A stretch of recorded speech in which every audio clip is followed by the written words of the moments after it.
Hello, hello. There's let me check that this URL is right. Cool.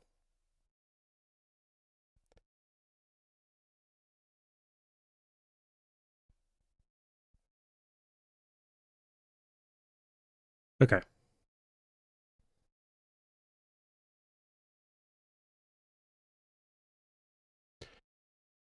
All right, folks. All right, folks. We're going to start here with Surreal DB. And we're going to do what I've done, I think, just once before, which is I'm going to try to time box these to half an hour each so that we may make some progress.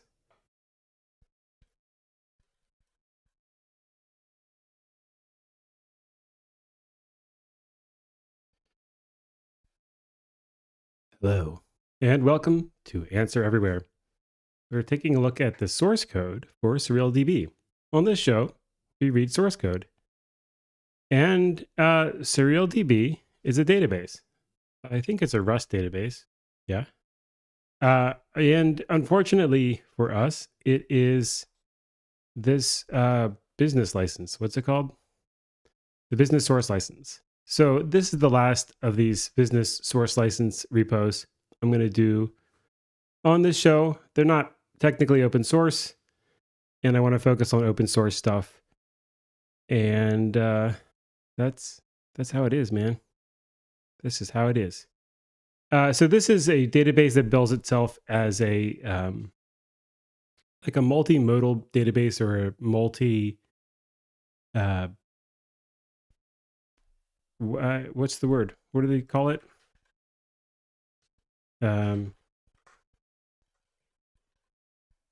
It can handle like graph data. Probably can handle document data similar to a NoSQL database, multi-model.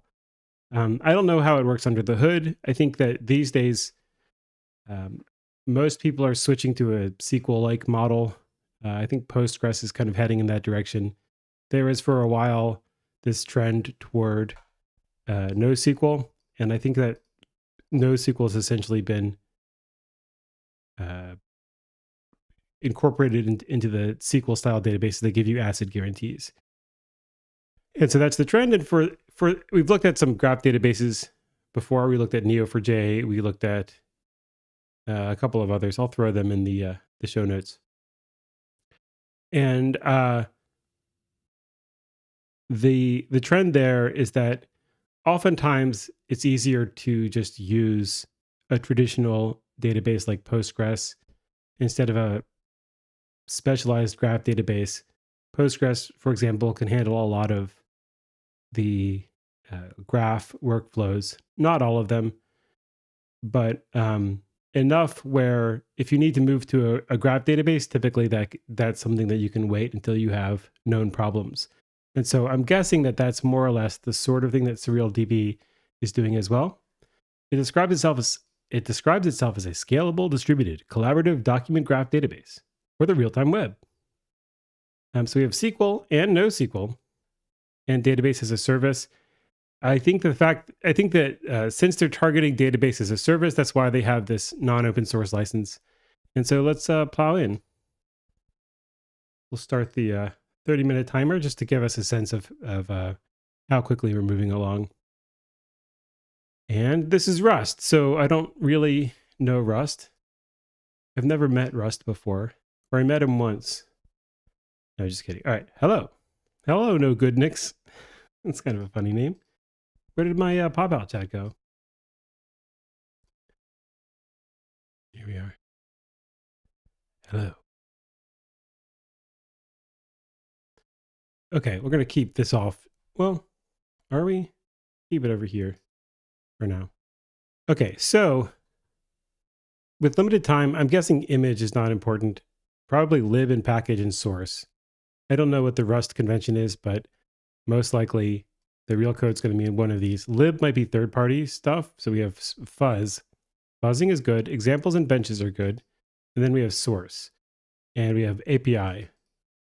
So we have something like connections, opt, method, headers, errors, and engine. I don't know if this is the database engine. Mod, I guess, is Rust module stuff. Let's see if we can find anything interesting in Engine native. So this is some WebAssembly stuff. I don't think that's going to be where I want to be. Package has deb and nix. This will be Unix, not Unix, but the Nix package manager. Deb will be Debian packaging. And that leaves us with source. And in source, we have cli, conf. I think conf is probably config. We'll open it quickly just to see. DBS, maybe database service. Mac, probably for like your favorite mac and cheese recipes, or maybe Mac OS stuff. Mem is probably going to be memory stuff. RPC, they build themselves as a distributed database. So this is probably some of the RPC logic, maybe the definitions of the RPC services. And net, which should be networking stuff. Look at net. In net, we have things like signals and SQL. Let's see what SQL is doing in net. We have things like post handler.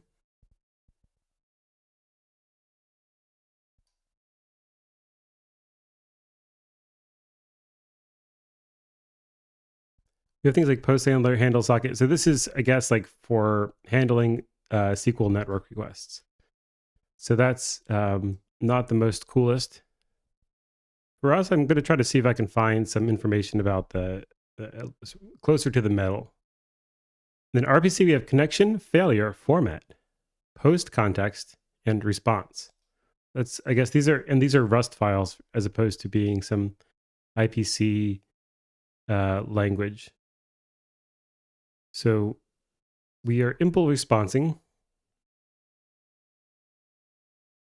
And we have a thing for converting values into strings or vice versa. And this is just kind of like converting stuff and mapping into maybe native types into RPC response.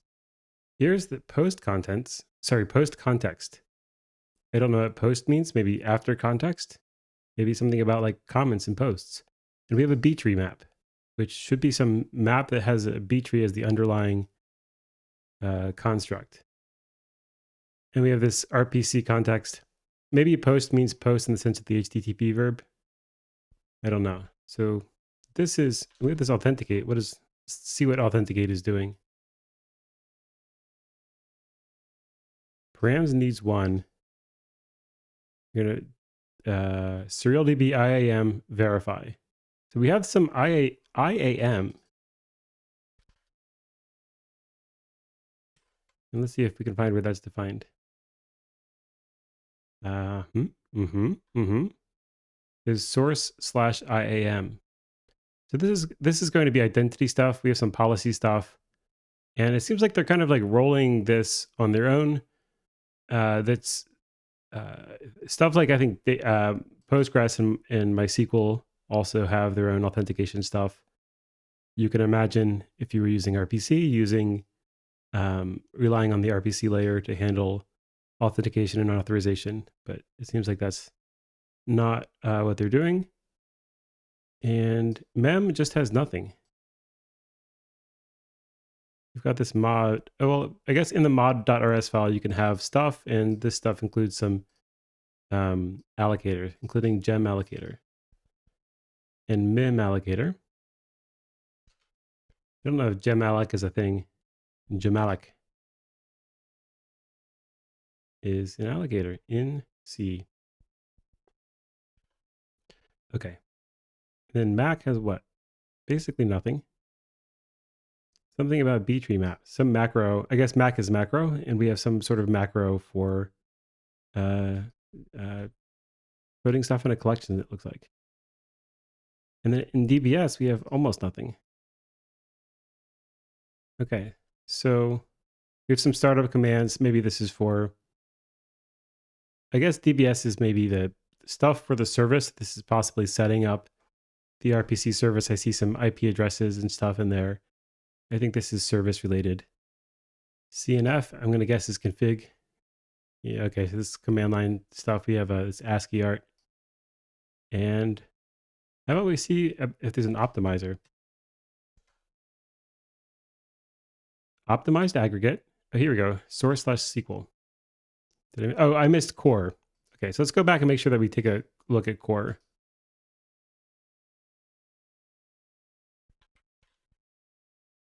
Okay. That's where the good stuff is. All right, and in here we have IAM, which we saw before. IDG, I don't know what that is. IDX, I'm not sure. KVS is probably key value store. We'll look at IDX. We'll look at SQL. SYN, I don't know. VS, could be all sorts of stuff. Error, I'm going to guess is error handling or error types, that sort of thing.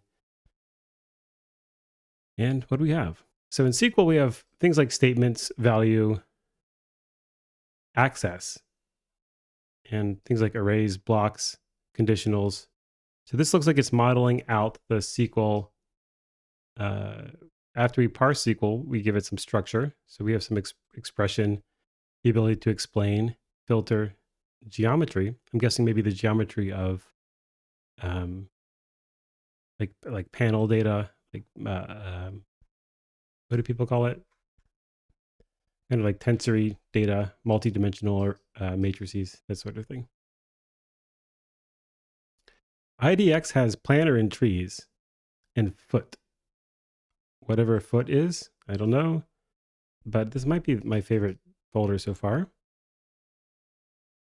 We have a highlighter, postings scorer in terms, and an analyzer. So I'm not sure how much of this is really worth looking into, but here's planner. It's got a checker, iterators, K and N, maybe K nearest neighbors, K and N priority list, which has some mutex. I forget what arc is. I think we looked up arc before. But this is some priority list. Let's see if we can find out what K and N priority list is. I think it is K nearest neighbors. Let's see if we can do Surreal DB. K nearest neighbors.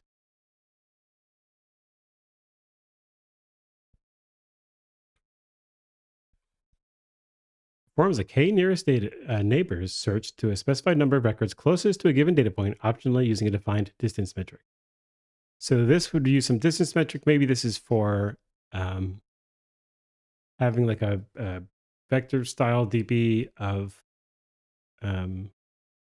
AI type data where you might have some maybe cosine. They have cosine distance.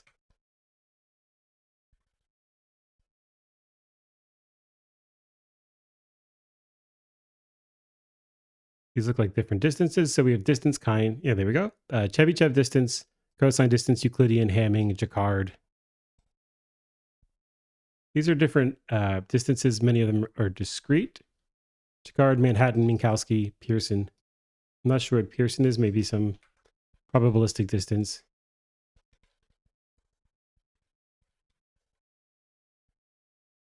Pearson correlation coefficient. I guess you could just distance correlation is maybe what that is. And we have different distance types. So let's see where they use distance kind. But basically it's going to be like, for something like K and N, you just pass in distance as a function. All of that stuff is definable with a distance function that satisfies some number of properties. I think these are not necessarily distances that are in the true metrics that are like symmetric, etc. Although maybe it is. I forget how Chebyshev distance is defined.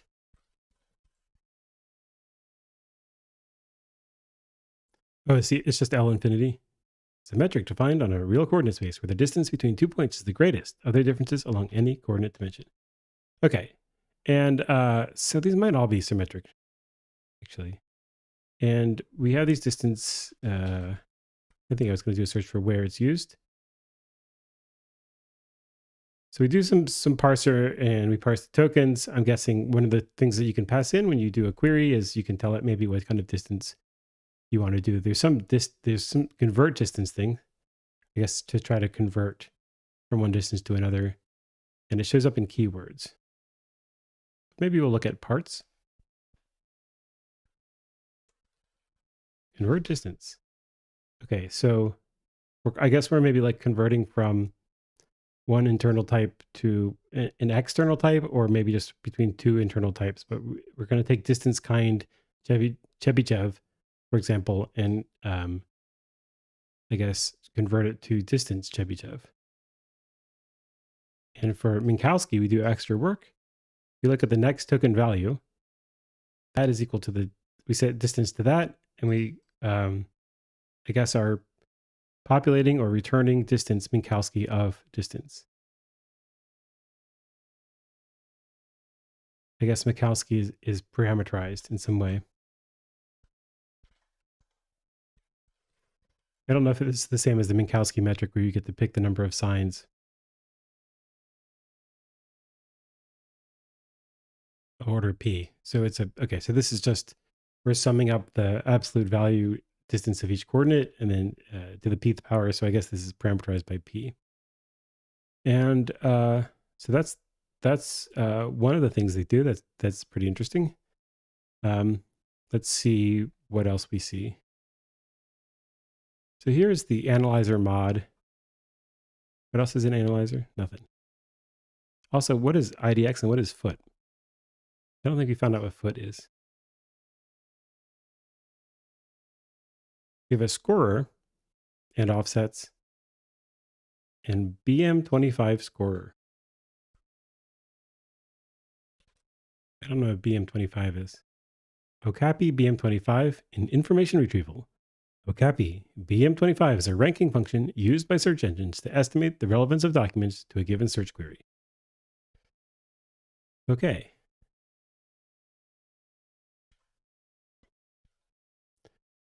So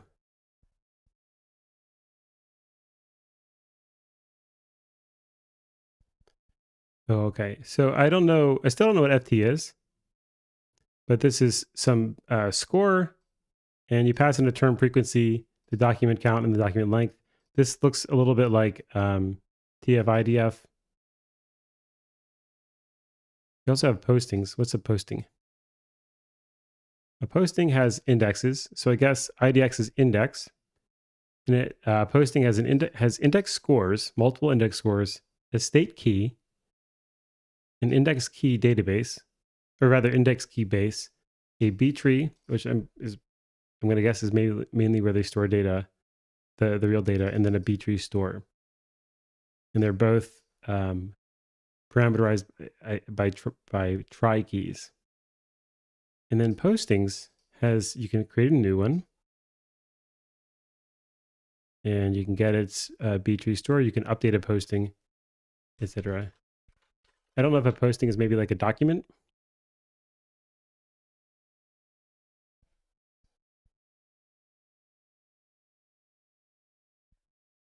I'm not sure, but we're just going to kind of look around because we're half an hour is not much.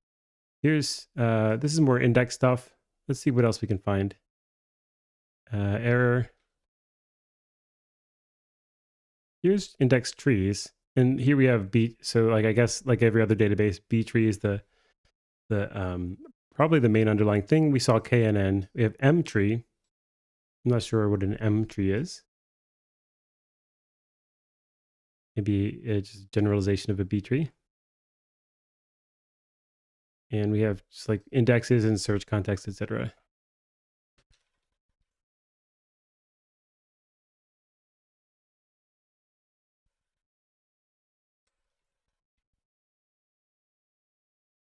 I don't know.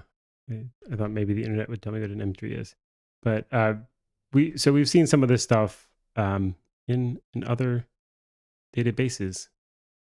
Data's base.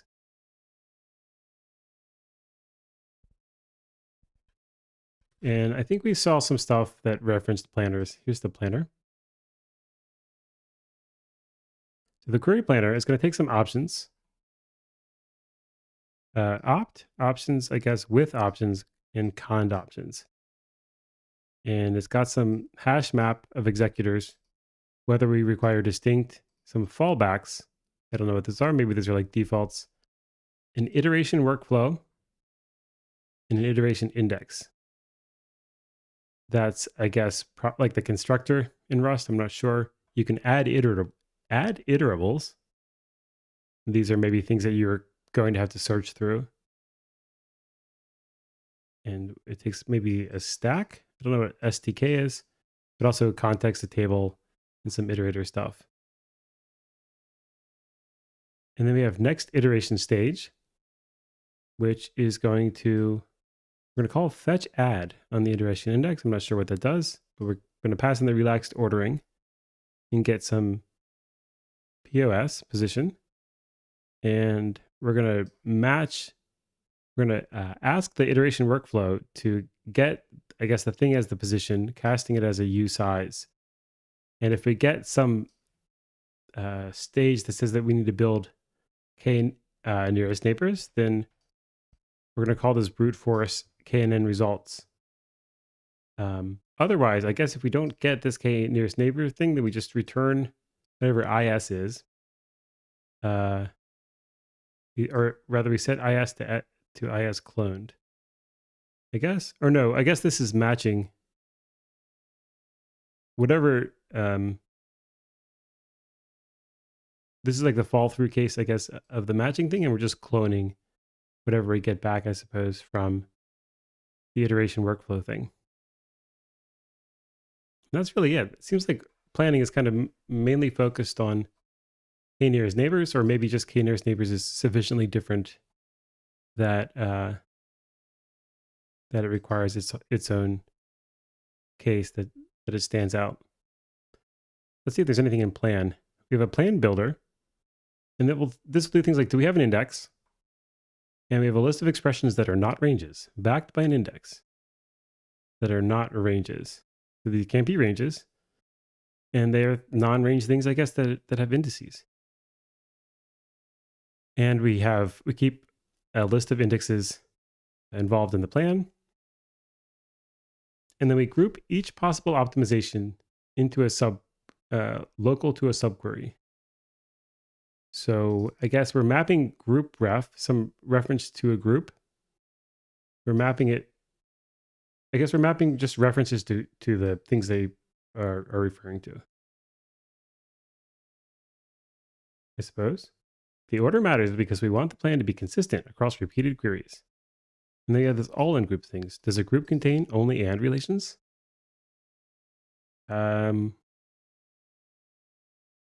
So and relations are nice because each and is an additional constraint, whereas every or is kind of like a branching path.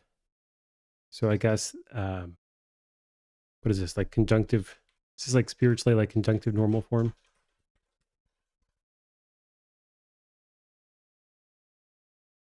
Is that a thing? Or did I just misspell it?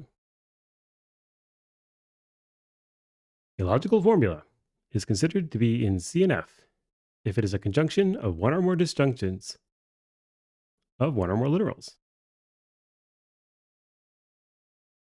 So all of the following are in conjunction. So, okay, so you can have disjunctions, I guess, in the parenthesized parts, but at the outer layer, I guess, of the like syntax tree, it's all conjunctions. And I think we saw something called CNF. I'm wondering if this is related to conjunctive normal form. So that specifies how many concurrent jobs can be buffered. Okay.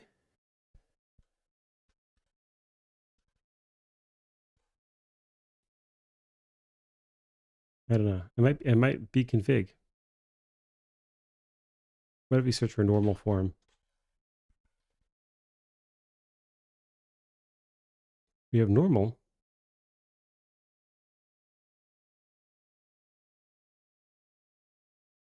I'm not sure. So I guess this it doesn't seem like CNF is particularly related to this pattern.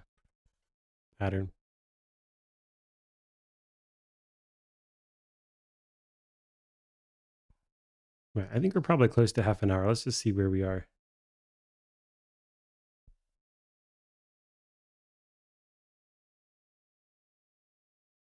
Oh, we have 8 minutes left. Okay. So with 8 minutes left, let's dig in. Let's try to find something somewhat technical. So we were at the plan builder, weren't we? So we also keep track of whether the whole query contains only only and relations. Is it backed by is every expression backed by an index? And that's the struct for plan builder. And just based on what data they have, I think we have a sense of like how they're going to try to build plans and how to optimize. So what else do we want to see? What's going to make this different from something like Postgres? I'm not sure. We have key and key value store. Key. We have table thing node.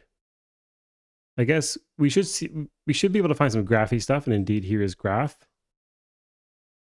We should be able to find, we could possibly look for some of the like ACID compliance transactions and whatnot.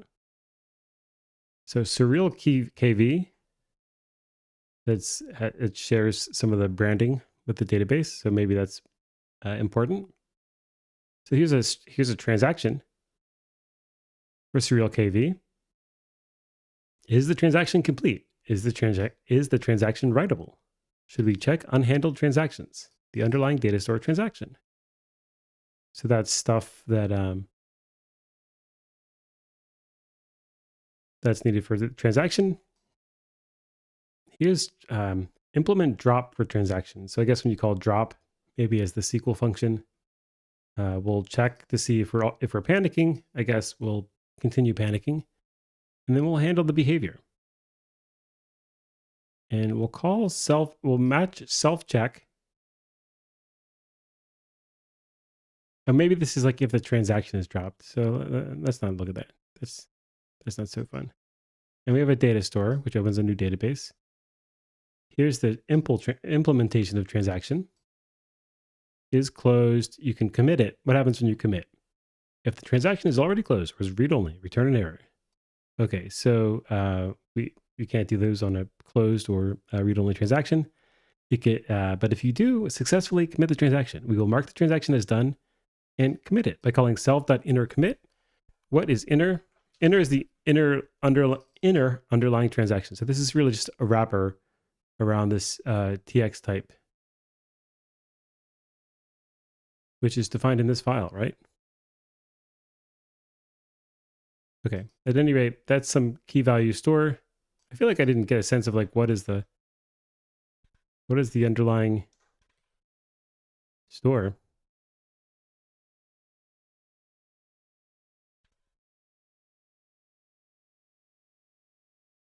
Abstract data store. I'm not sure. I also saw RocksDB, which is I think based originally on Level DB, but is some I think it's like Facebook's improvement of Level DB.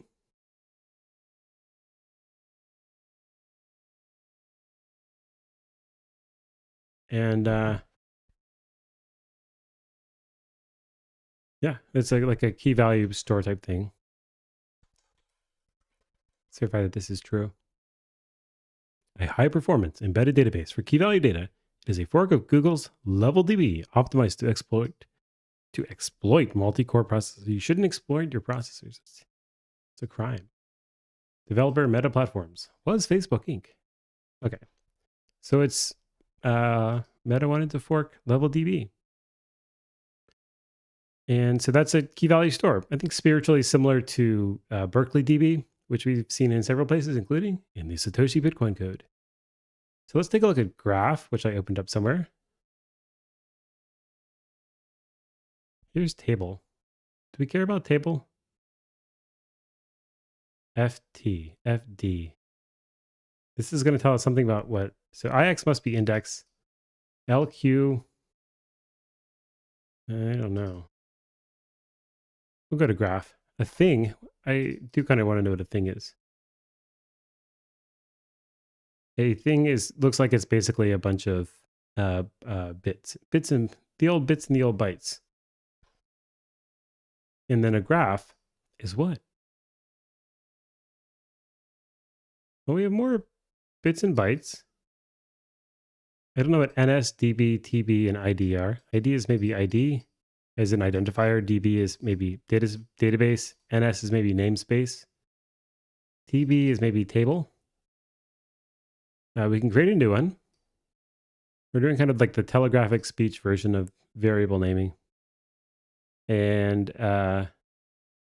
whatever this prefix EG is.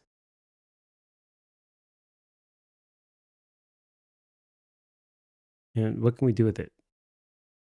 We have FT suffix, footer. I'm not sure. How is this a graph? So public struct graph, prime A. I don't know what prime is in Rust, but we're going to have a namespace, the stuff we saw above. And really, that's about it. And when we create a new one, we call graph new, passing in that stuff, and then also EG and FK. Yeah, I don't know. I don't know what these are supposed to be. So this says it stores a graph edge pointer. So I guess this should be, somehow we should see this as an edge. What are the two nodes? Maybe a node is a thing. Maybe a node is a node should be some sort of document. Maybe a node is a node.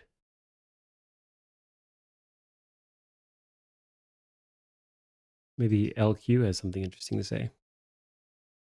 Stores the live select query definition on the cluster. This, I don't know what live select is, maybe some sort of live data pattern. The LQ key is used to quickly discover which live queries belong to which nodes. This is used in networking for clustered environments, such as discovering if an event is remote or local, as well as garbage collection after dead nodes. So this node thing actually, well, it might be a node in the sense of a node in the distributed network, or it might be a node in the graph. And I'm not sure. I'm not really seeing anything that stands out as a graph structure. Let's see if we can do, let's look for traverse. Idiom start thing remote traversal.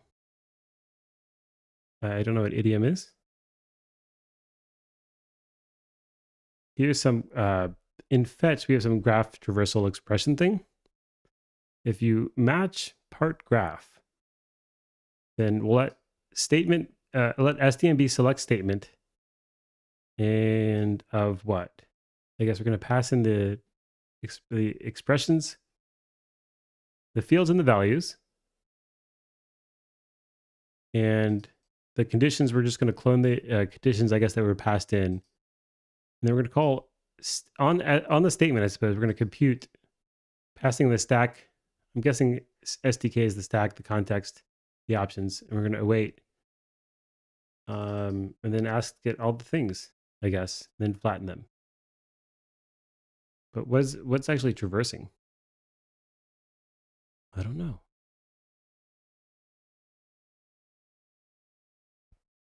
Let's try traverse again. It seems like maybe the compute function is hiding the implementation.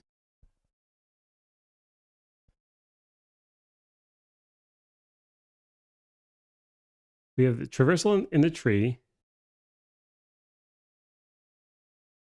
We have, it's mentioned in fetch, which we saw. There's some mention of traversal in the B tree and whatever idiom is. How about, why don't we just search for graph? So SQL graph is maybe the place I want to be. Okay, so graph has a dir, maybe a directory, some fields, tables, conditions, I assume, split, group, order, limit, start, and alias. And you can get a string for it.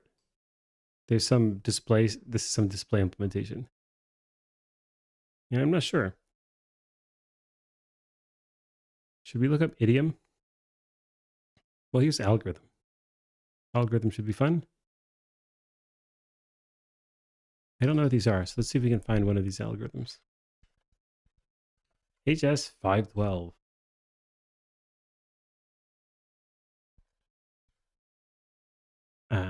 Is this so EDDSA? This is like crypto algorithms. Is RS like RSA? Signing JOTS. Yeah, I guess this is like crypto Java web token stuff. Why? I don't know. We'll find out what idiom is and then we'll move on to another thing. I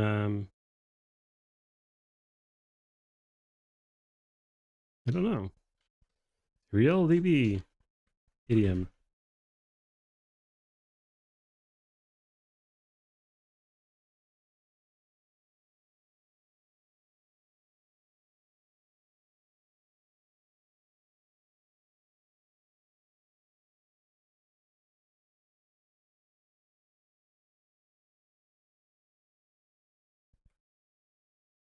The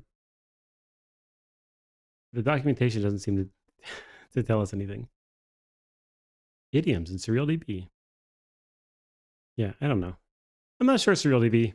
I find this code a little bit rather pretty hard to read. The organization, it seems like some of the variable names and stuff seems like I don't know if they're intentionally trying to obfuscate somewhat, but it doesn't. A lot of it doesn't really have kind of the obvious structure, and it's a little bit splayed out.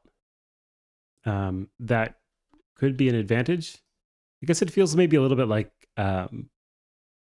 Java in style.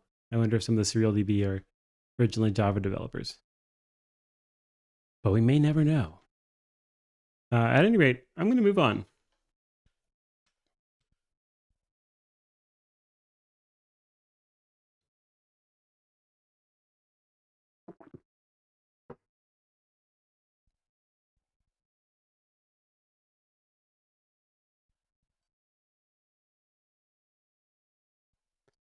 And I saw that I missed I thought I told this to stay on top.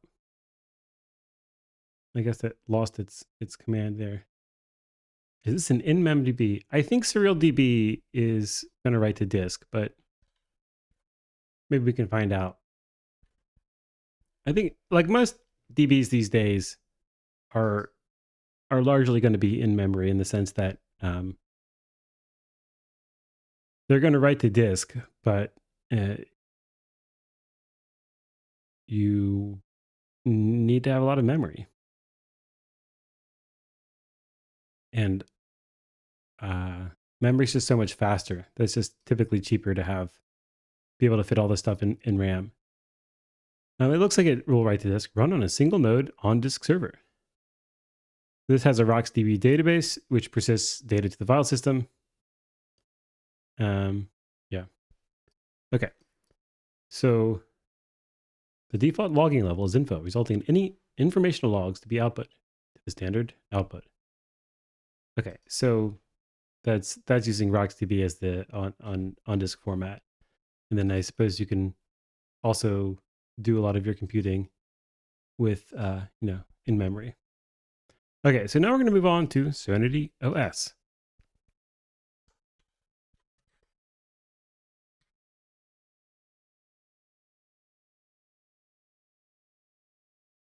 All the yaks. I don't know what a yak is.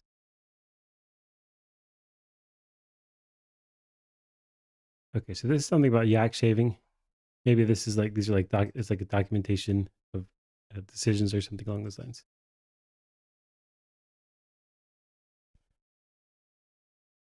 Hello, and welcome to Ants Are Everywhere. We're taking a look at Serenity, the operating system, the retro style operating system. We have C++, mostly C++, 88.3%. There's some JavaScript, a little tiny teensy bit of C, and some shell and stuff. And this used to be a one-person project, I guess, the same way that Linux used to be a one-person project. And I'm pretty sure I read on Hacker News recently that the guy who started it is splitting off to focus on the browser. Ladybird, I think, is the name of the browser. We are going to restrict this to 30 minutes. And that's going to really make it so that we are not going to see a lot of the most important stuff. This is going to be a whirlwind tour. But that's what we're doing. It is what we're doing. So I shall start my timer here. After I have a sip of the old Java juice.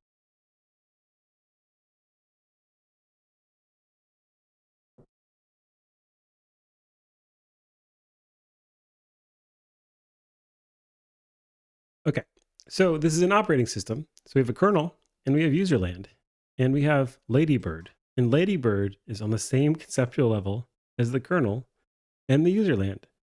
I think that is probably reasonable. If you were to build an operating system these days, so much of operating system is windowing. And you could imagine heavily relying on the browser for windowing. In fact, I'm pretty sure that's what Microsoft tried to do in the famous Microsoft trial. And they were told that the web browser, I think they were essentially told that the web browser is not an essential feature of Windows, and that they should allow other browsers. All right. I don't know what AK is, and we also have base. So base is presumably going to be the kind of classes and stuff that are shared by all the things. These are named after the Unixy directories, like etc. Home anon is maybe like anon is perhaps the default user, or just an anonymous user. I don't know what res is, but we have a root, presumably the root directory, or maybe the root user. User share in www. AK has what? I see some big int stuff. Badge atomic. Badge might be like notification badges. I don't know. It's a binary heap, binary search. So we have some algorithm stuff. We have some async stream stuff. These look like libraries, kind of. Checked. Checked what? Checked, I don't know. Circular buffer. Concepts. Let's look in concepts. DOS packed time. Demangle. This may be, I don't know what we're demangling. Some endianness. Yeah, these are this seems like a kind of a utility folder. And I don't know why it's called AK. Maybe just to have a nice short namespace. In concepts, we have like is integral, is floating point. Oh, no. We have things, so the concepts are things like integral, signed, unsigned, enum, one of. What on earth? Hash compatible. Is concept the C++ thing? Constraints and concepts since C++ 20. Okay. Yeah, I think I was not using C++ 20. Name sets of such requirements are called concepts. Each concept is a predicate, evaluated at compile time, and becomes a part of the interface of a template where it is used as a constraint. So this is like constraints on metaprogramming. And that's cool. But that's not so informative about Serenity OS. Okay, so we have Ladybird, and we also have kernel, and we also have userland. And we have 30 minutes. Should we devote 10 to each? Probably not. Let's maybe look in kernel first. What do we want to see? I'll open up system calls. Unix types, is that interesting? I'm not sure. Is tasks, is pre-kernel interesting? We have random, some boot stuff, init, kmalloc, a linker, and multi-boot. and some assertions. That is possibly interesting. What is the API? So we have file system stuff, POSIX. What do you have to implement? So we have FAT. Is maybe the only implemented file system. I'm not sure. We have events like a device event, a beep instruction. What's going on in POSIX? We have net inet. So this should be interface, route, whatever net inet is. This is like TCP. Look at the TCP header. We have a few texts, some support for polling, a scheduler, I assume, some Serenity header, signal, standard IO, time, uContext, etc. So maybe API means headers. And what about locking? Lock rank, lock mode, lock location, mutex. Let's look at mutex. Let's look at spin lock header, just for fun. How about bus? PCI, serial IO, USB. Should we look at PCI? I guess we'll look at definitions and device.cpp. Maybe API.cpp. And we'll open up some stuff for USB as well. USB classes. Yeah, how about UHCI controller? And we'll just open a smattering since we have limited time. I think I opened syscalls. What about tasks? Core dump, crash handler, futex queue, power state switch task. We'll look at process and process.cpp. Some of these CPP files, I think I'm just going to schedule, close immediately, assuming that we get what we want to get out of their header. But we'll just open these here and there. And that will be the kernel queue. Let's open a userland queue. Userland has applets like audio, key map, network, etc. That's possibly interesting. Possibly not. A dynamic loader, some games, libraries, services, shell, and utilities. Shell might be like a command line shell, or it might be a shell in a more general sense. We'll look at some of these. Shell.h.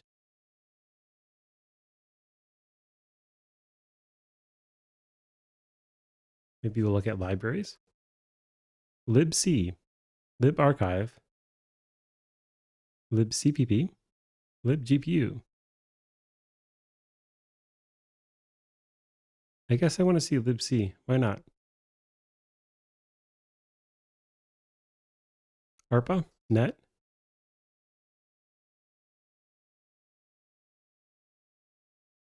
How about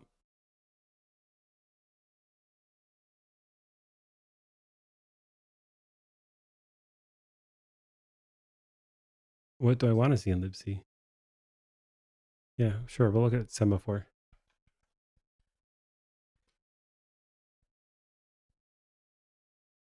And I guess we'll open up Serenity.h and Serenity.cpp. And maybe some dev tools. Hack Studio Profiler. Actually, his demo is interesting. Eyes. Yeah, we'll look at eyes and we'll look at cat. Dog. What was it? Cat widget? Cat dog?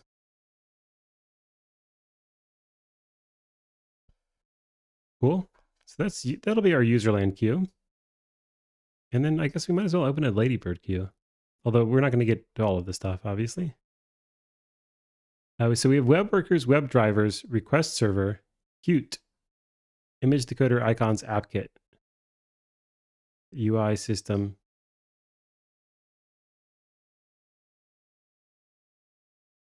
I'm not sure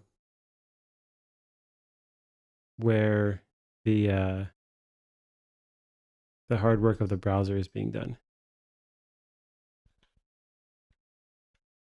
And I don't know if AppKit is like WebKit. AppKit is a graphical user interface.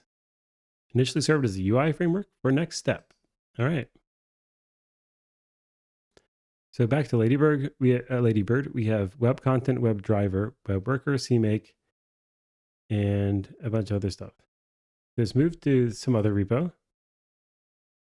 And it's built on the libweb and libjs engines from Serenity OS.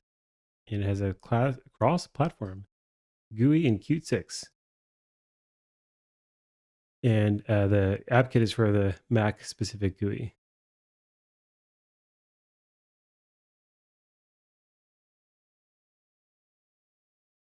The web rendering engine is libweb, which, where did it go? It's in userland library, so let's like pop that over for a userland queue, which is back here. Okay, so let's just process from some of these queues and see where we get.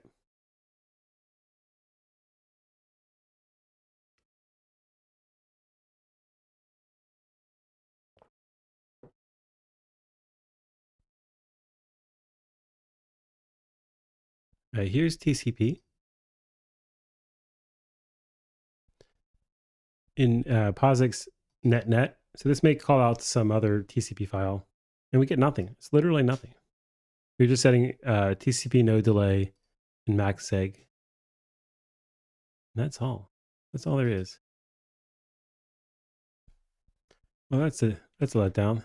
Let's see if there's a more interesting TCP implementation. We have kernelnet TCP socket.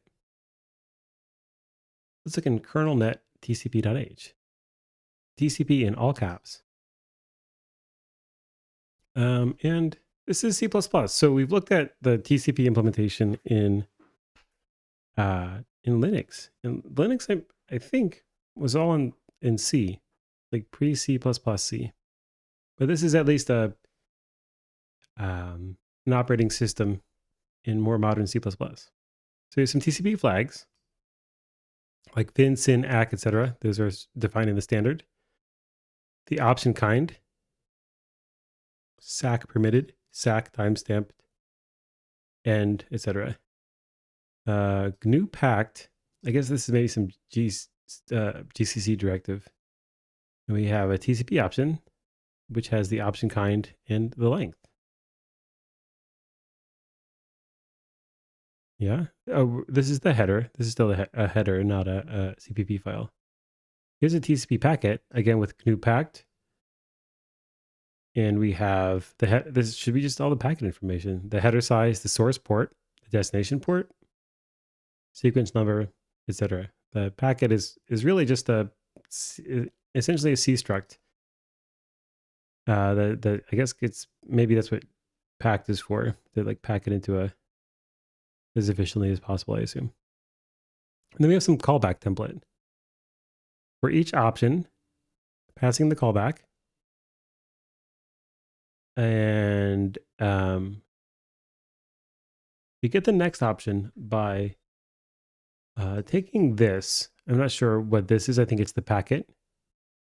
And adding the size of TCP packet. So I guess maybe the options are after the packet or something along those lines. Or rather, I don't know. We ask for the payload, which is, I guess, the end of the options. And while next options is less than options end, we check if there's enough space for another option. And if there is, then we take the next option, cast it as a TCP option const star, and get an auto const star option. And if the option kind is the end, we return. And if it's a no op, we do nothing by just incrementing the next option. And I guess this is another like boundary check. We might return if it's a minimal length option. Otherwise, we call the callback, which was passed in. Okay, so we're passing in a callback and it's just iterating over the options and calling it on each one with some making sure there's a valid, well-defined operation on that option, etc. Okay, so that's a little bit of TCP stuff. And here's some polling stuff. This is just API POSIX. I'm assuming API/POSIX is mostly relatively lightweight, and not where the real implementation is done. But so for poll FD, you give it some file descriptor, and It has a short for events and R events. I don't know if it's counting the events or. And what's a revent? I don't know what a revent is, but it's something. And we have things like poll, error, poll, hang up, poll, end value. I'm not sure what all that is, but it's pretty it must be POSIXy. And then here's some thread stuff. This is really just defining some stuff. Minimum thread priority is 1. Low priority is 10. Normal is 30. High is 50. And max is 99. We saw in the Bitcoin source code, we saw that they, I believe, set the priority to low for some of the mining operations. I'm guessing that would be 10, at least in Serenity OS. I don't know if that's the standard across all of POSIXes. And they set the thread back to normal when the mining was done. And that would be 30 in Serenity OS. And here is Serenity.h. We get in enum some defines like whether to purge all the volatile elements. And so in enum, like perf event sample. I'm guessing this is perf in the sense of, well, I don't know. Maybe this is for sampling for performance evaluation, but I'm not sure. But we also have perf event malloc. So maybe this is for performance stuff. And this is saying that like the perf event is that's the thing that's going on now, maybe, and so that we know like which cost sensor to attribute it to, page follow, syscall, etc. And then I guess maybe sample is possibly we are sampling the perf data itself, and that's that possibly incurs a performance hit not associated with not running perf. And then we get some more thread priority level stuff with the same definitions. I'm just mildly curious about this. This is probably POSIX related, right? Perf wiki.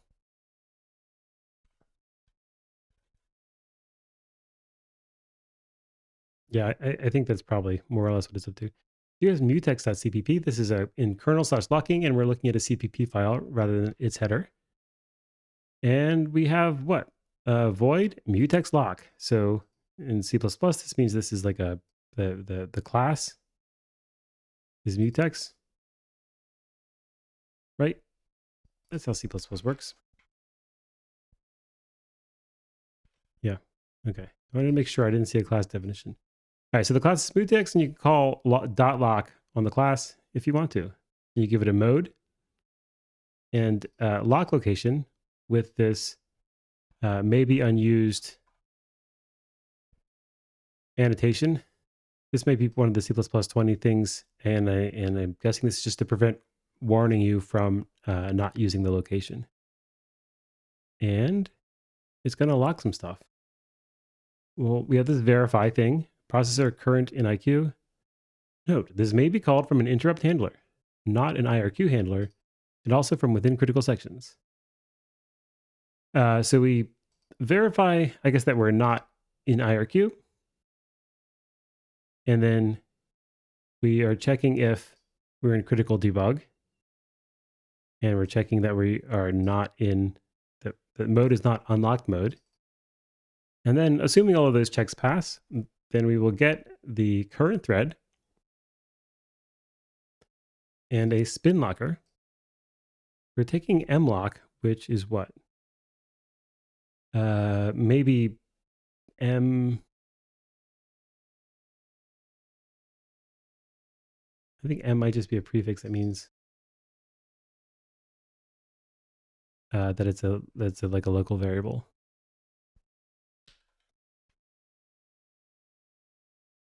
Yeah. Okay. So we're taking the local lock. Oops.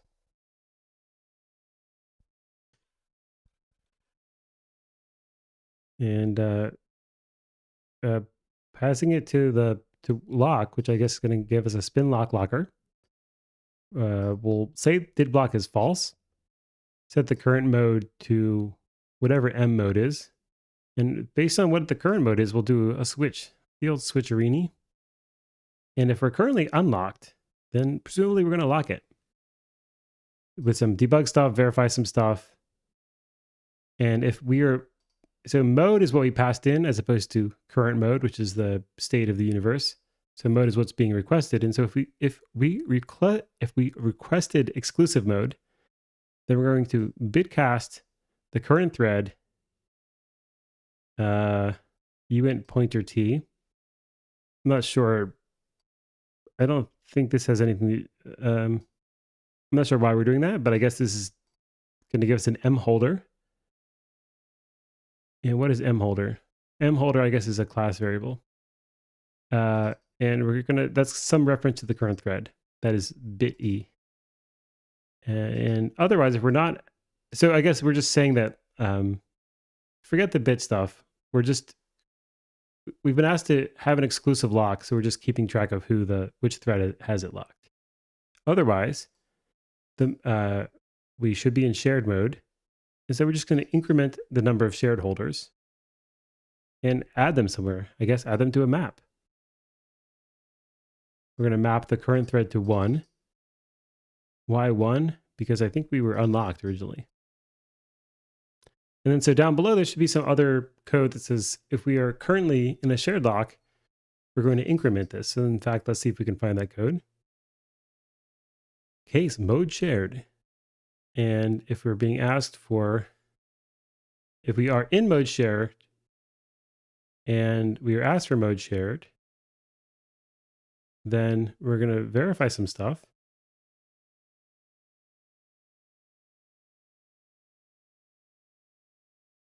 And I don't know. Here, I guess, is where if we didn't block, I think, then here's where we increment the thing in the map to indicate that it may have locked multiple times. Something along those lines. All right, here's spinlock.h. And this is in kernel/locking. It's not in the API POSIX stuff. So we have this lock. We're just going to return an interrupt state. We're going to call this processor stuff. Processor enter critical. It's processor disable interrupts. That's presumably going to enter into the critical section or critical mode. It's going to disable interrupts. And while lock exchange, something about memory order acquire. AK was this kind of like namespace of utilities as I have interpreted it. We're going to check that this exchange is not 0. I'm not sure what that means. And then if it is non-zero, we're going to call wait check in a while loop.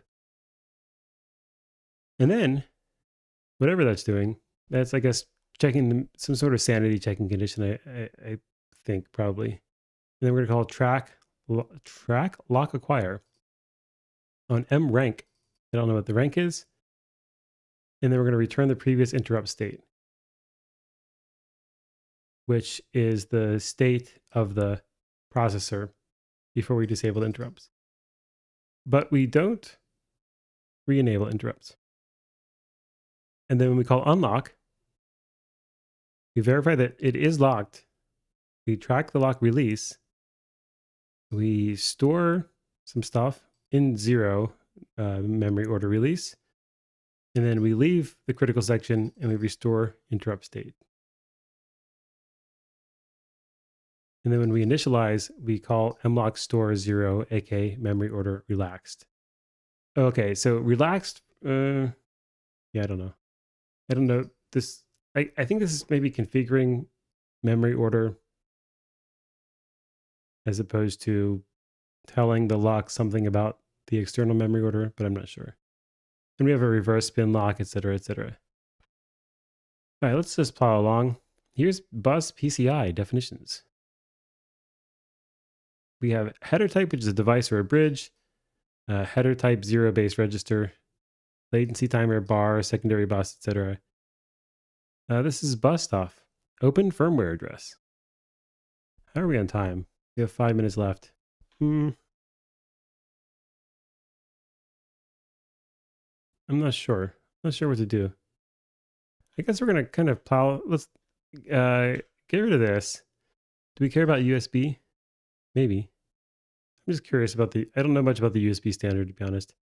So these are different device classes. You have audio, communications, and CDC control.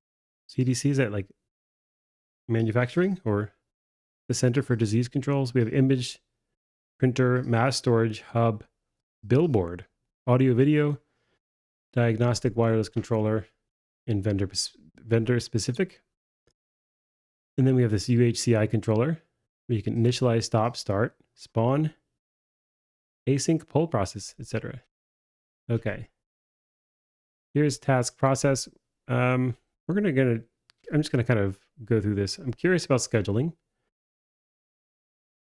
We have total time scheduled.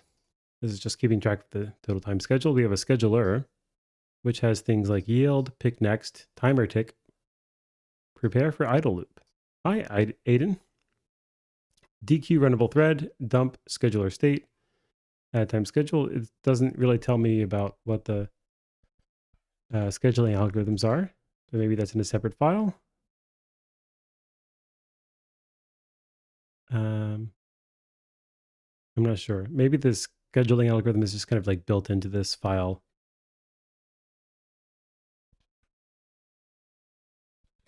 Oh, we search for round robin. Oh, we search for Robin. Robin Hood, probing. Yeah, I don't know. Moving along though. This wait queue, we'll ignore the rest of that. We'll mostly ignore userland, but let's get a little bit of a look at libweb. That seems to be one of the things that they've... it's hard to make a web rendering library. It's only like 2 of them that are really used a lot. And so we might as well give them at least a quick peek. And I don't know what in the 3 minutes we have left, what the most important stuff is. We have WebSockets. I don't think that's a big part of it. XHR and XML maybe. Traversal decision, pixel units, tree node. I think a lot of the, probably a lot of the difficulty is getting all the quirks right. So like browsers evolved over a long period of time when people basically had no idea what they were doing. And so you have to kind of make sure that everything looks and feels right. Here's DOM. In DOM, we have things like abort controller, abstract range, accessibility tree node, character data, child node, custom event, DOM implementation. Let's look at DOM implementation header, document observer. Let's look at that. And element and element.cpp, and that'll probably take up all of our time. In HTML, we have canvas and an event loop. Those are good things to see. XHR, I don't even remember what it is. Yeah, HTTP request event target.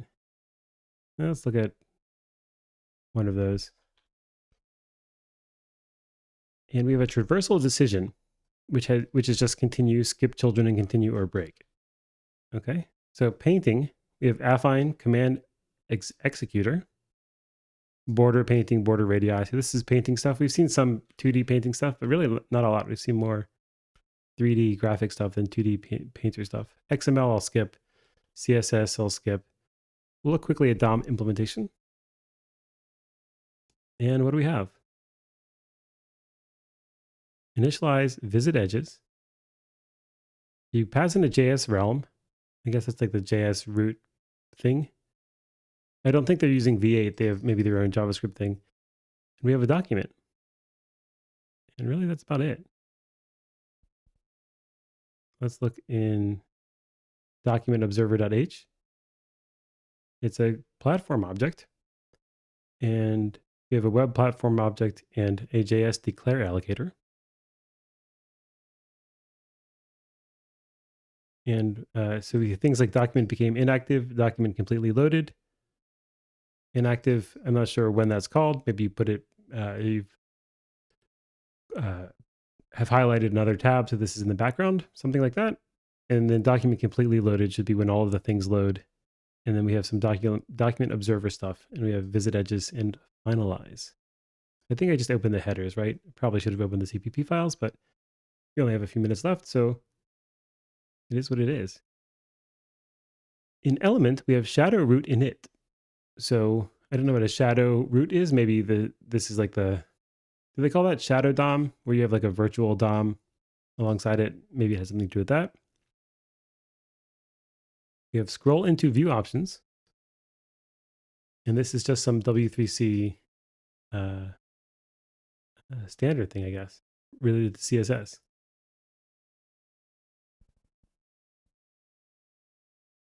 And we have an element has a parent node, a child node. So it's a tree, as you might expect. Whatever aria is, I forget what aria is.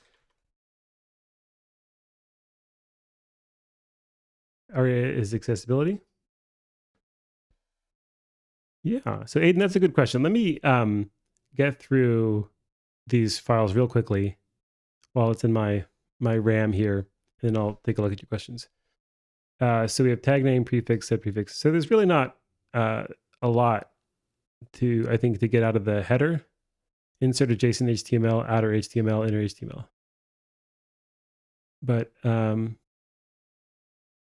mean, this has a lot of stuff. Aria hidden, aria level. Okay. Parent element. Yeah, so this is a pretty complicated class, the element class. Here's element.cpp, which I'm not going to really look into since my timer went off. And then here's request event target. On load start, on progress, on abort. Yeah, I'm not sure. All right, well, that's a really quick breeze by the Serenity OS. As I said, these are limited right now to half an hour, so we're just getting a whirlwind tour. And for many of these, we want to see more. We can always come back to them later. As I've said recently, all of the requests are on pause until, or rather, I'm not taking new requests until I process this backlog. But once the backlog is done, I'm going to have a new system for making requests, figuring out which order to do things in, and all that good stuff. So let me take a look at Aiden's question. I'm a first-year BTech CS student, and I'm confused about both open source contributions and CP. What do you mean by CP? What should I prefer more to focus on to get good placement, kind?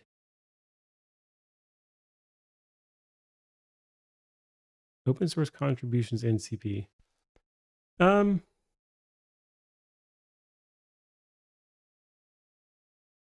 good placement. It's a good question.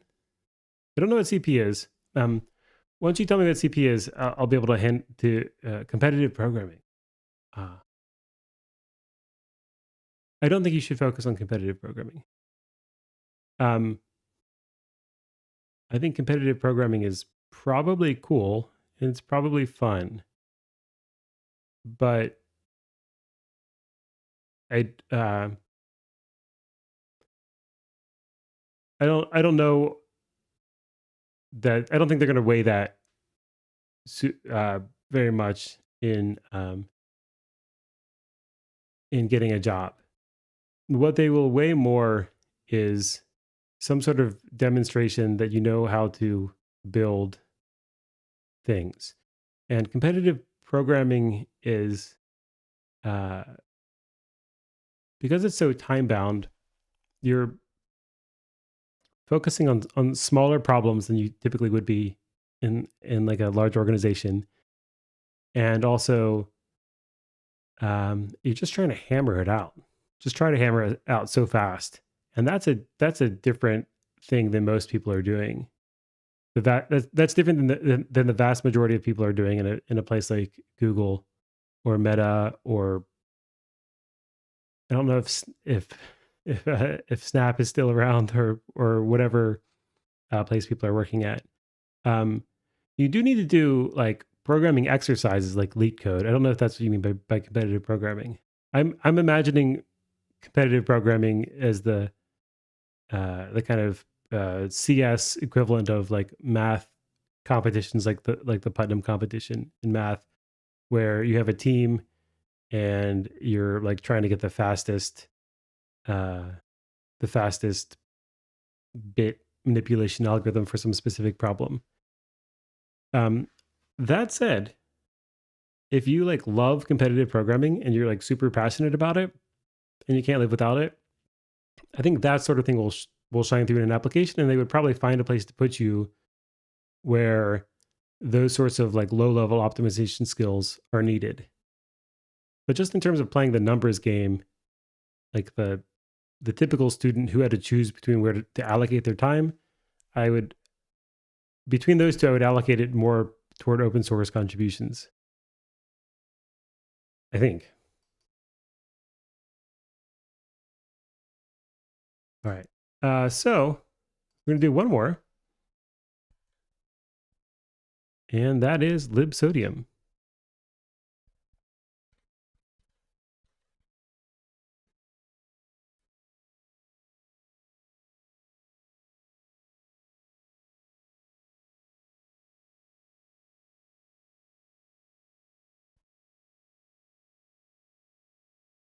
Hello, I am back with my message of unity and harmony. And we're going to take a gander at the source code of libsodium, which is a fork of NaCl, which is, I think, the better known library. I don't know what's up with libsodium, but it's a crypto library based on NaCl. Maybe we can do... Should I use NaCl or libsodium?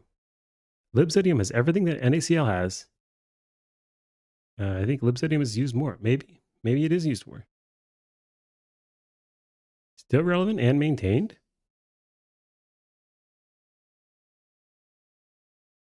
The NaCl site was last updated in 2016. Okay, so maybe NaCl is donezo. Libsodium was updated several months ago.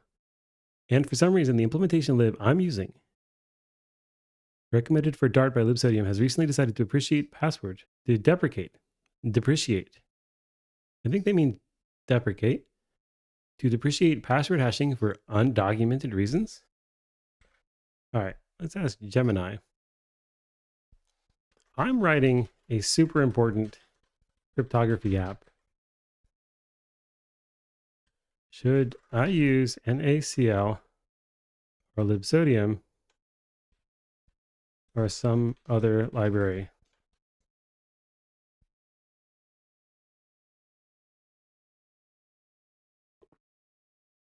Okay, I guess NaCl is not maintained. So Gemini is recommending libsodium. Is actively maintained, improved usability, is a far more user-friendly API, wider functionality, etc. Let's find out the NaCl library.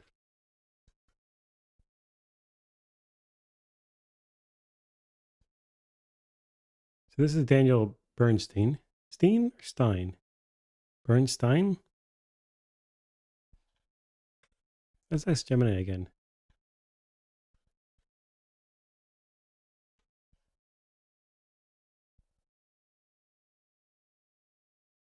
Is this pronounced Bernstein or Bernstein?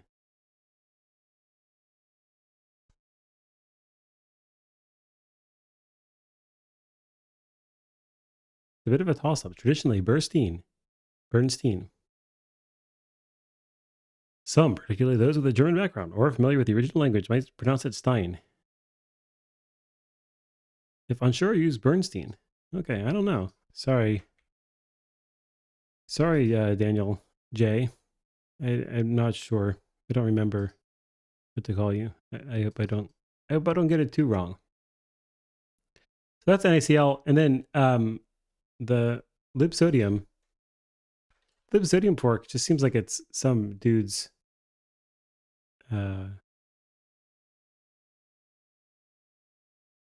Some dude's GitHub repo.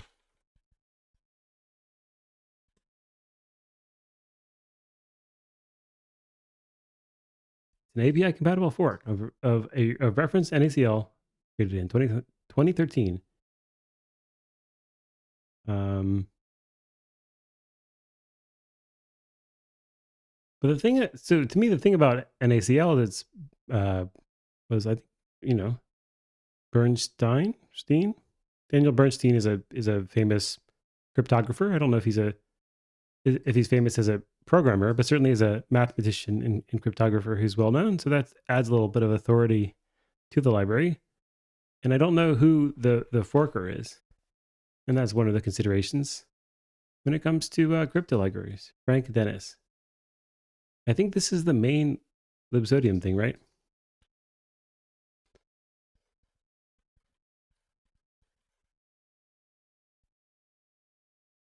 Introduction, libsodium.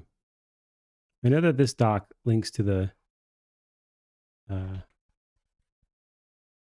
this GitHub repo. So who is Frank Dennis? He may be another famous dude, I don't know. There's a blog, oof.net, an introduction to CDNs. Jedi/Sector 1. I mean, how do we know that this is not another of that? Was it the XN or the backdoor that we saw? I don't know.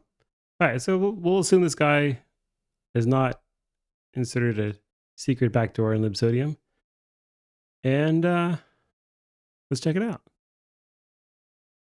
We've got some financial backers, including the number pi, which has done a lot of great stuff for an irrational number. You don't see a lot of numbers on GitHub donating to people, but pi is really out there. Okay, so we have source. I'm going to guess everything is in source. What else? What is even the other possibilities? We have regen MSVC. I'm going to guess that's Microsoft Visual Studio Code. M4 is translations. There's some packaging stuff like .NET. There's building stuff and CI stuff. So it has to be in source. It must be. And it's small, I think. So we have 80 EAD. So that's authenticated crypto. We have auth, box. I'm not sure. This might be related to like SBox type stuff. A key derivation function. KX is probably key expansion, crypto hash, generic hash. And we should look at crypto core, crypto stream, crypto verify. So sign and verify are asymmetric crypto. We have some include stuff. It may be that all the headers are include, which is not my favorite way of organizing because then I have to jump back and forth between different folders to figure out which headers are what. We have codecs and core in the sodium. What is codec? We have bin to hex. So I guess binary to hex. It's just hex encoding. Hex to bin. Does that count as a codec? B64 car 2 byte. Okay, so this is just encoding and decoding strings essentially. Here's core. I'm gonna guess core is maybe like kind of like a where you hang the like command line-y stuff if there's a command line tool. We have runtime get CPU features. So we have sodium init, and we're entering some critical section. And we are going to pick a bunch of implementations. So Argon 2, pick best implementation, Blake 2B. And so these things might matter a lot, maybe for like constrained environments like embedded devices, where maybe you might have something like embed TLS, which is going to be like a smaller implementation of TLS as opposed to something like OpenSSL, which is the kind of standard implementation.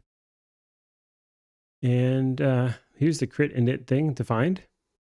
It's going to do some interlocked compare exchange with the initialized stuff and check. I don't really know what this is. Checking if it's equal to 1, etc., etc. Okay. So this is not the most important. I think I forgot to start my 30-minute timer.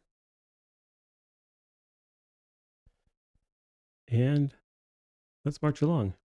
So the libsodium, oh, that's where we were.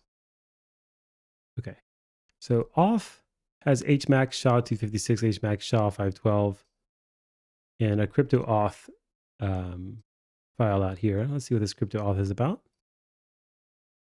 We've got crypto auth bytes, which is going to just return this crypto auth bytes thing. And it's essentially a getter, get the primitives. Auth verify, we're using a lot of unsigned cars. So these are not even like smart pointers. They are const, which is nicer than not being const. But these are just raw pointers. And we're passing them into the crypto functions, which is maybe what you want. That's how you get, I guess, speed and performance. Crypto box. Wait, we might come back to auth, but auth I think is mainly like combinations and concatenations of things we're going to see elsewhere. We have crypto box easy, crypto box seal. Maybe a crypto box is like a container for crypttext. You have seed bytes, before n bytes, 0 bytes. We have crypto box key pair. You pass in a PK, maybe private key, an SK, I don't know, maybe signing key, and a seed. And we're going to return a crypto box curve 25519 X salsa 20 poly 1305 seed key pair. Okay. Let's look up libsodium crypto box.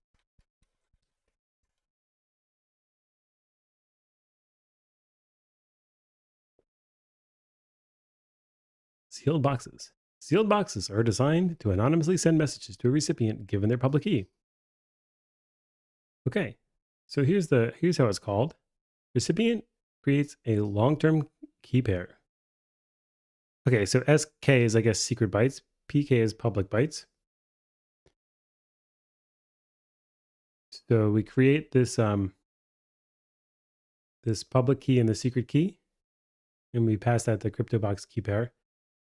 And then anonymous sender encrypts a message using an ephemeral key pair and the recipient's public key. So we create a thing for ciphertext, which is empty. Oh, I guess we're populating this. And then I guess that's an out parameter in the first argument, maybe. And then we pass in the message length and the recipient's public key. And then when you are the recipient, we're going to create a new message of message length. And we're going to call open. And I guess it will be filled into decrypted. We're going to pass in the ciphertext, the ciphertext length, and the recipient's public key, and the recipient's secret key. And we're passing in length as opposed to, I'm just thinking about this from like a easy to use and safety perspective. It seems like the ideal case would be if you couldn't possibly get this wrong, that somehow it knew exactly how long the message was. And maybe you would sometimes want to only encrypt part of the message, but it seems like fewer things can go wrong if the thing you pass in already has its length associated with it. All right, so that's a crypto box. I'm going to think of it as just again, a combination of crypto primitives and stuff we're going to see elsewhere. So here's crypto core, and we have ED 25519, H Cha Cha 20, H Salsa 20, Salsa Ref, and Soft AES. I don't know what makes Soft AES. Cha Cha and Salsa, I think, are both DJB things.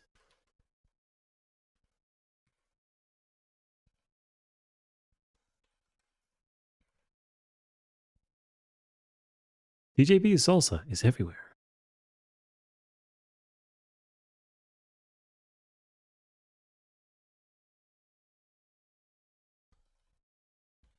Let's try the Wikipedia page.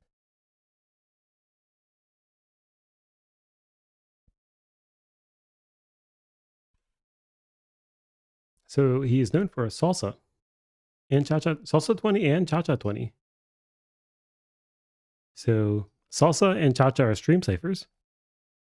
Salsa 20, the original cipher, was designed in 2005 and later submitted to the eStream European Union cryptographic validation process.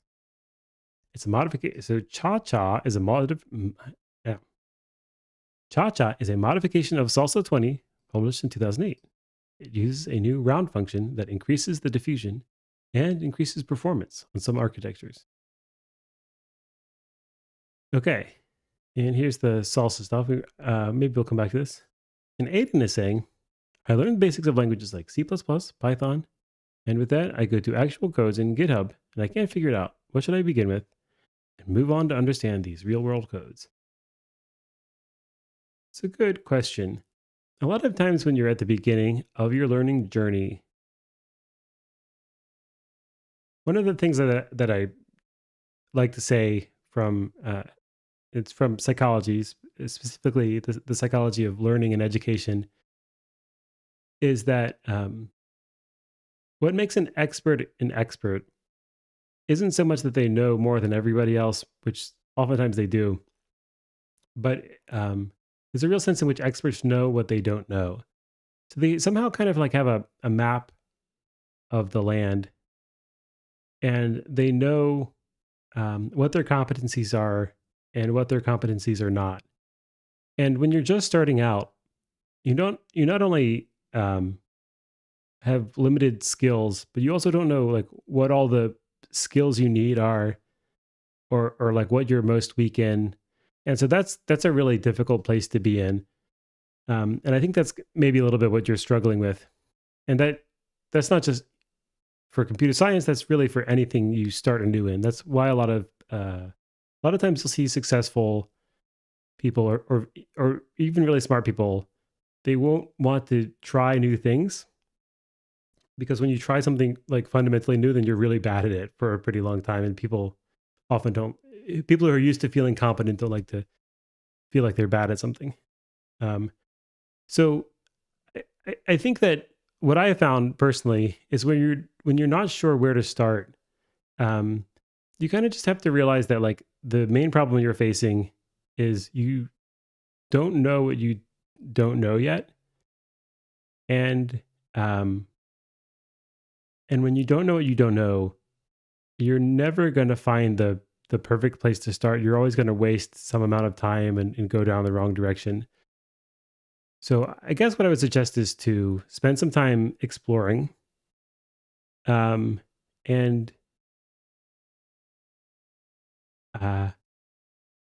keep learning. So if you know the basics of something like C++ or Python, I would dig deeper into one of those languages. And I wouldn't necessarily go by like what people are excited about. I would kind of go more by what is actually like drawing you to the problem, or to computer science. Because if you can find a way to align your learning with what your actual interests are and what you actually want to spend time doing, then in the medium to long run, that's going to pay off a lot more. So that's my advice. You just got to spend some time doing it. Like be really kind to yourself, not feeling like you don't know what's going on, and just,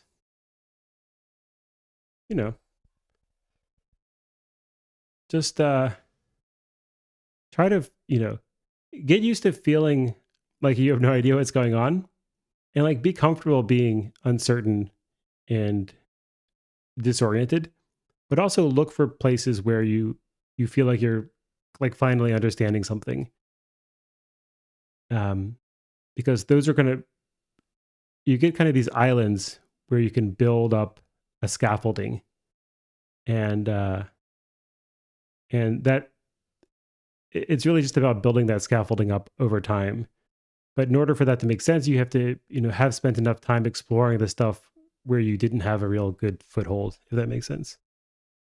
And I'm realizing that I never set this timer, which is good because I just stopped to talk to the chat for a little bit. So I'm going to reset it for, I think, 25 minutes. And let's plow along. Okay, so these are the crypto algorithms. So Cha-Cha and Salsa are Dan Bernstein stuff. I don't know about this particular curve, ED25519. I don't know if he's associated with that as well. Curve 25519. Yeah. The original curve 25519 paper defined it as a Diffie-Hellman function. Daniel Bernstein has since proposed that the curve 25519 be used for the underlying curve and the name x25519 for the Diffie-Hellman function. It's one of the fastest curves in ECC and not covered by any known patents. It was first released by Daniel Bernstein. Interest began to increase considerably when it was discovered that the NSA had potentially implemented a backdoor into the P256 curve based dual EC DRBG algorithm. Yeah, I remember that. While not related, suspicious aspects of the NIST's P curve constants led to concerns that the NSA had chosen values that gave them an advantage in breaking the encryption. Bruce Schneier, very famous crypto popularizer guy. I no longer trust the constants. I believe the NSA has manipulated them through their relationships with industry. Okay, and we saw in the Bitcoin code, I mentioned that my theory was that one of the reasons Bitcoin chose kind of an oddball curve is because they were concerned about the NSA curves. Or the US curves. I think it's the NSA, right? At any rate, let's look at these implementations. I don't know what soft AES is, but let's take a look. Okay, so we have AES loot. I keep forgetting what loot is. Lookup table. And these are a bunch of, I think these are the AES constants.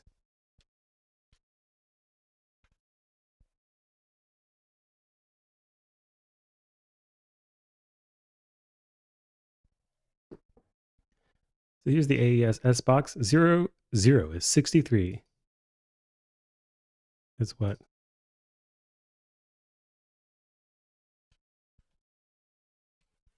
I forget how to do.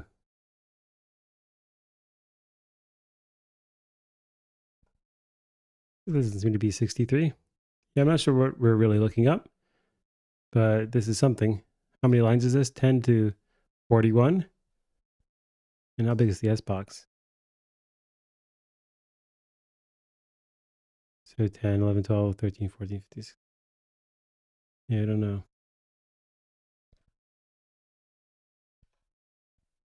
Okay. All right. So we have the soft AES block. Maybe soft AES is like software AES as opposed to like hardware accelerated. In fact, I'm going to guess that's what it is. There's some stuff about inline assembly. Yeah, I'm guessing this is just software. Let's do just a Google search of this stuff. AES source code.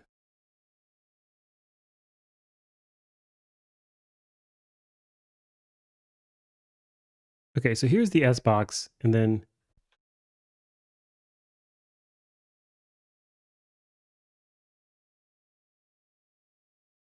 Here's the pre-calculated table. Is this it? A5636? Okay, so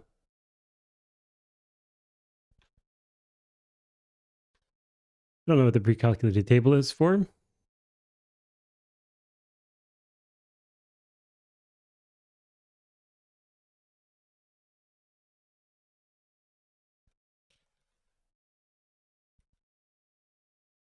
Advanced encryption standard.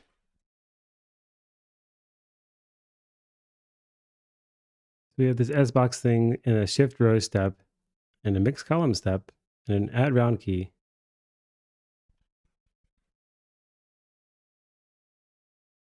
In the subbyte step, each byte in the state is replaced with this entry in a fixed 8-bit lookup table. So I guess that's what the lookup table is.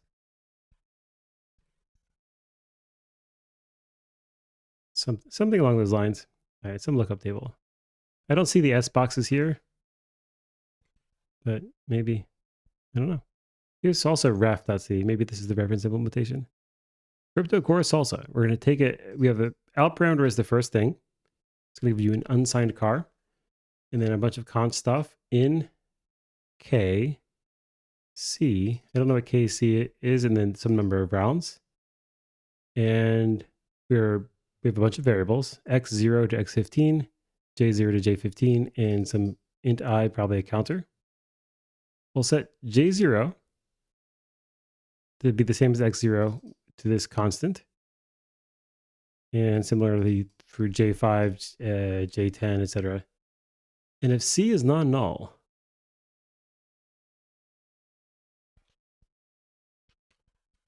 is C like the existing stream? Let's find the pseudocode. Initial state? The initial state is made of 8 words.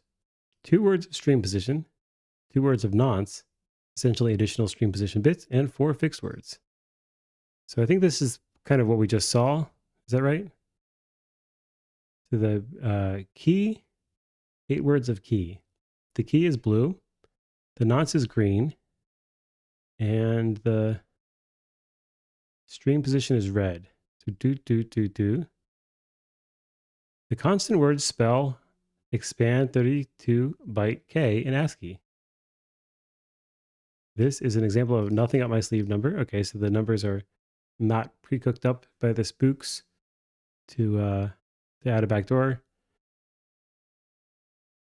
The core operation in salsa 20 is a quarter round of ABCD that takes a 4-word input and produces a 4-word output. So we're going to take B, XOR it with A plus D, and then this triple shifty operation.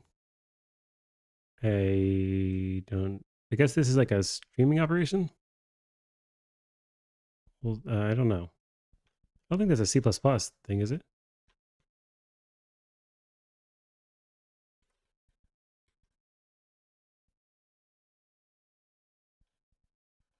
Maybe it's like a crypto.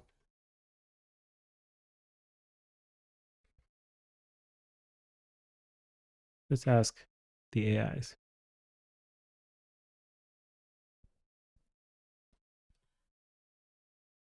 In crypto pseudocode, what does mean? A left circular shift. That means that bits are shifted to the left by a specified number of positions, and any bits that are shifted out of the left are reintroduced by the right. Okay, this is circular shifting. Got it. All right, so we're going to take A plus B, circular shift them, I guess, by 7, and then C. Okay, so in each of these operations, we are leaving out 2 things.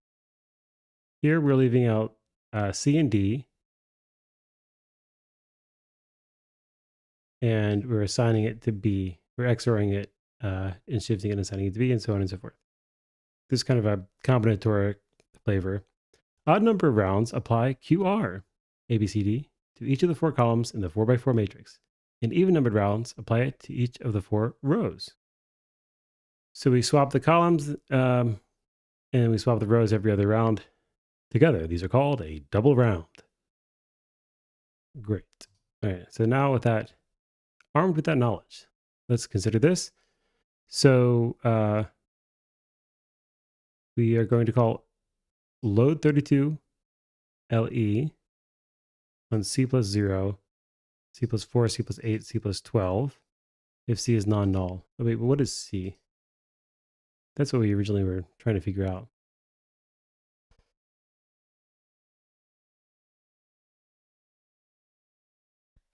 The stream cipher, right?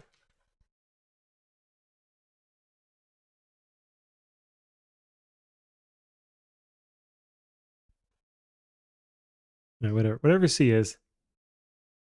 In K, oh, K must be key, of course. C is whatever C is in round. I think this is a stream cipher, so I think C must be whatever the current stream is, or maybe I guess the thing that we're encrypting. All right. So I don't know if load 32 LE is this like add and shift is this shift operation. Although we're not passing in the amount of shift by. This might just be all initializing still. I don't know, we're loading key stuff, we're loading the part of the unencrypted stream, I believe. No, that must be input.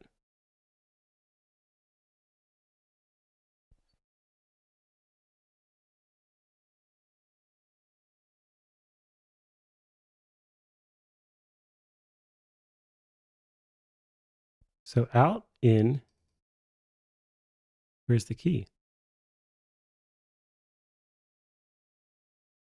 So that's the block out. I don't know. Well, I don't know what C is. Whatever it is, it's a thing. Okay, so here now we have the rotations. So this is all like loading stuff up into the, I guess, the matrix for Neo to operate on. And then here we're actually doing the for loop. These are the rotations. Rotate left, or I guess passing, 32 because we're passing in the 32-bit integer.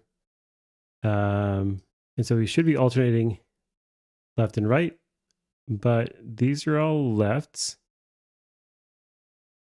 And then what?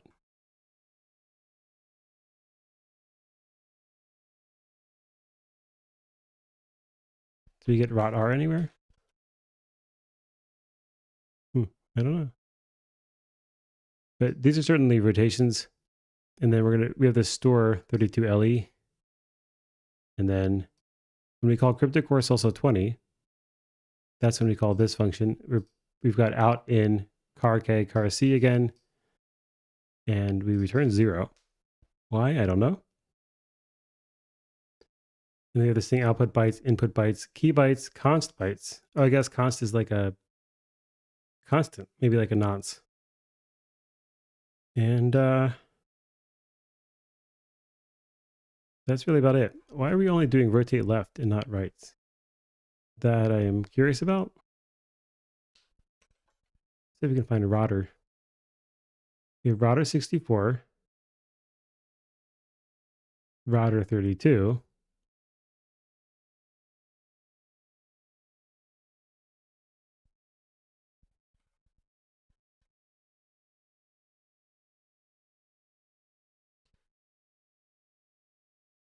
Oh, no, we are always rotating left.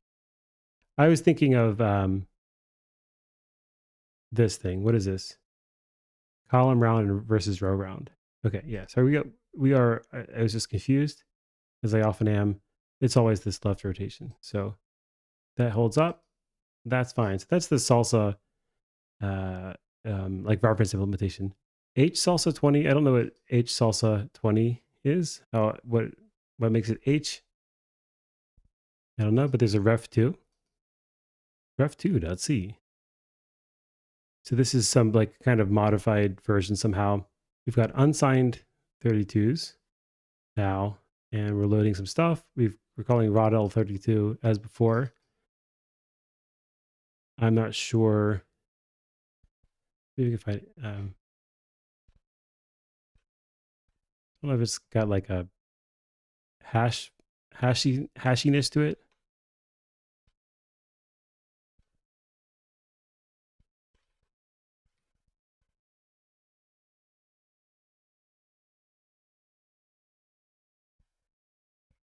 Ask what's the difference between salsa 20 and H salsa 20?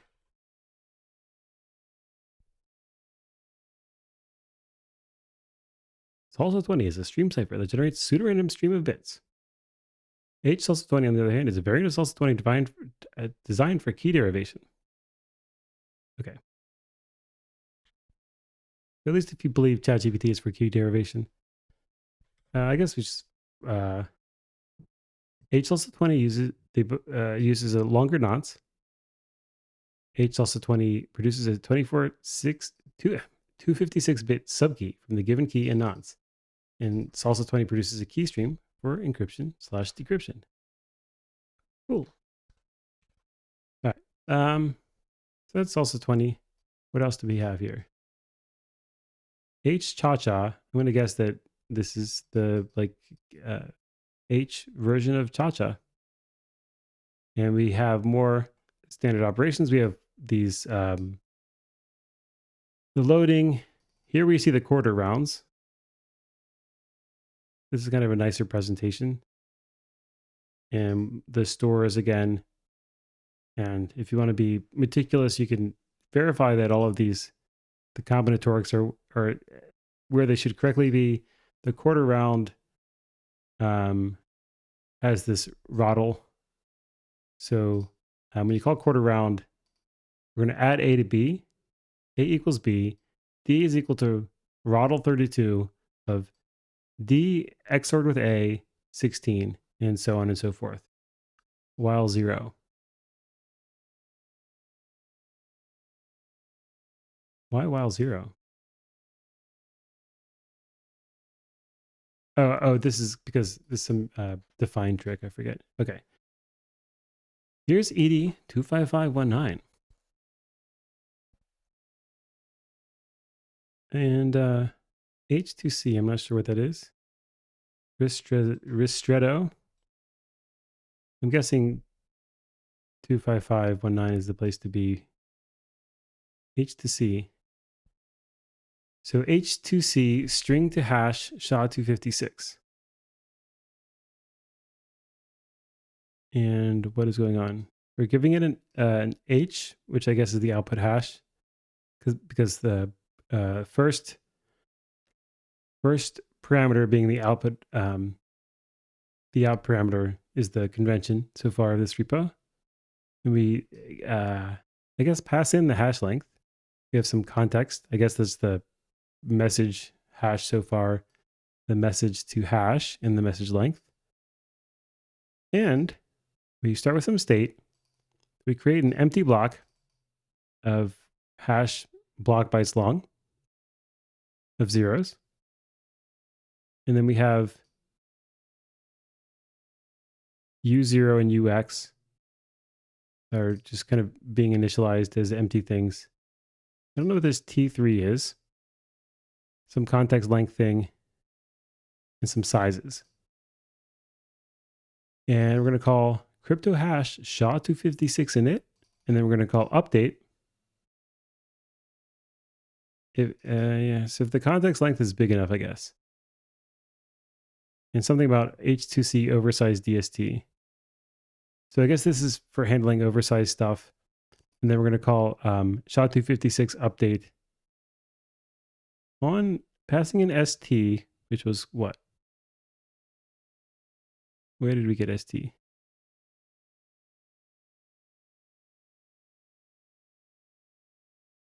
I'm not sure. But then we finalize passing in U0. I'm not really sure exactly what's going on here, but this seems to be maybe some condition about the things being longer than the number of bytes that the hash wants to return, perhaps. And if we get down here, then we initialize the hash function. Let's see if I can figure out where ST came from. I think it might be just something that we have access to as part of the class.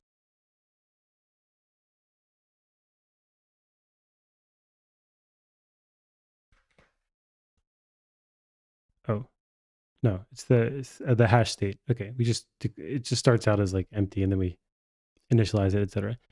Okay, so we initialize the state. We initialize some empty block. So we update some empty block. I don't know why that's not part of the initialize operation, but I guess it's a thing you have to do. We update it with the message, giving it the message length, and then we update it with whatever t is in 3u. So we're using the SHA-256 thing, and we're doing more than hashing the message. We've got this t stuff, and that's, I think, because that's in service of whatever we're using this hash function for as part of the curve, and updating and finalizing. And then we're going to iterate over the length and do some more hashy stuff. Yeah, I don't know. H2C string to hash. Okay, but let's look at the curve itself. I don't know if I didn't open a header for the curves. It's just the C file. Okay, so we have this function that will tell us whether a point, an unsigned car, is a valid point on the curve. So we've got this GE25519P3.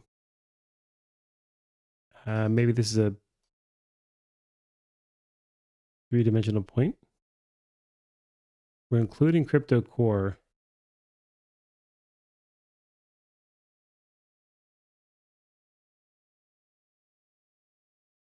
Maybe I missed the header because it's an include.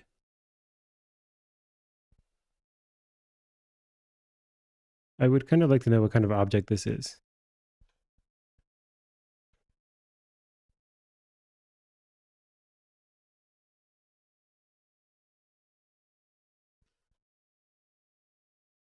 Okay, so it's some struct that has x, y, z in t. So this is some point on the curve. FE 25519. I don't know what the FE is.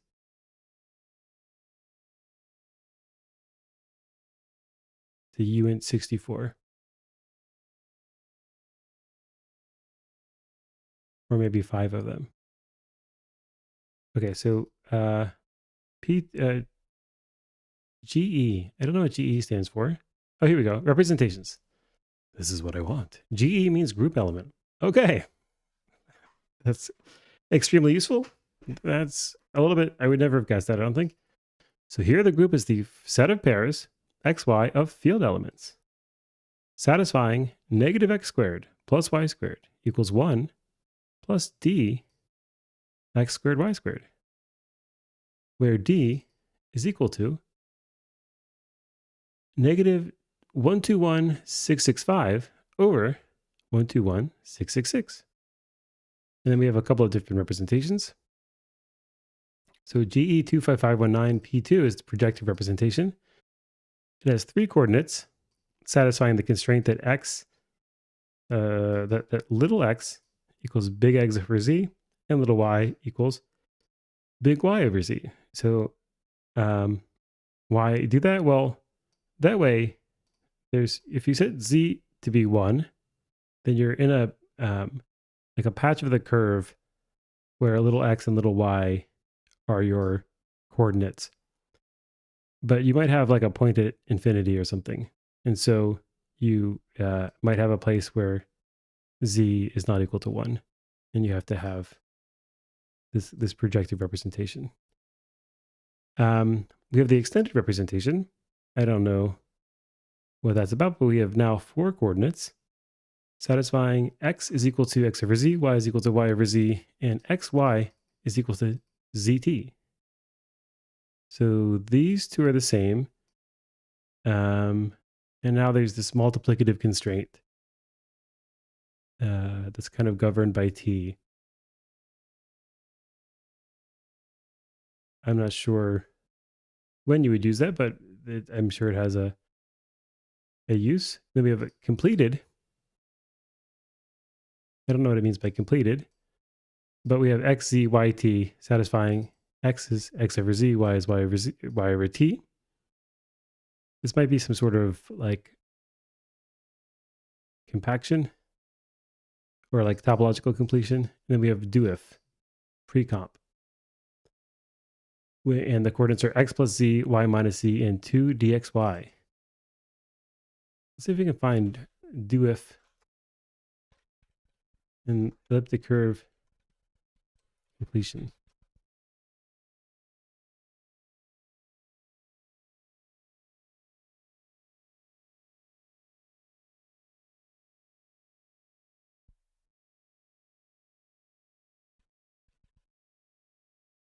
When I hear speaking about the completion of E along zero, should I think of such a thing as the formal scheme whose underlying topological space is zero spec R, and whose sheaf of rings is the completion of OE with respect to the ideal sheaf?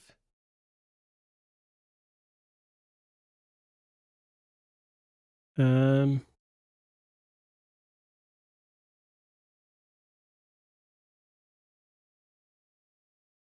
formal completion is the... I'm not sure if this is the same notion of completion, but it probably is. That's, I think, mainly going to be about some completion of a proof. Let's see if do if elliptic curve. There's this Niels do if guy. I think that maybe that's possibly referring to him. Let's ask Gemini and ChatGPT. So explain the coordinate systems here. We'll grab this and send it to Gemini.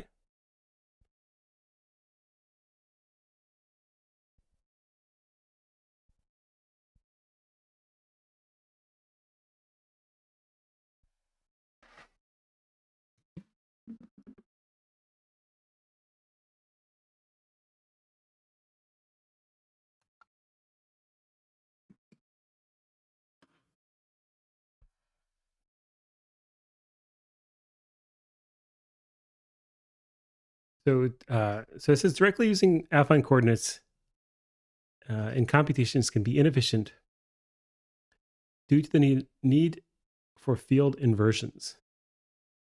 So, right, this is affine over some field. I don't know what field we're over. I guess I should have figured that out, huh? Probably F2, I would assume.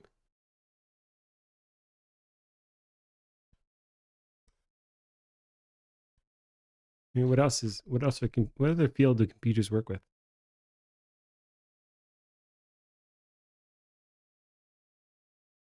ED25519, is that what we are? Is the ED DSA signature scheme using SHA-512 and curve 25519. Okay, so we're in a signature scheme. That's how we were doing all of the hashing.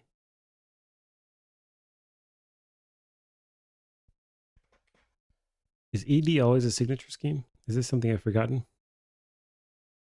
Oh yeah, ED DSA, elliptic blah, blah, blah, Edwards curve digital signature algorithm. Okay. All right, so what I really want to know is about the curve. The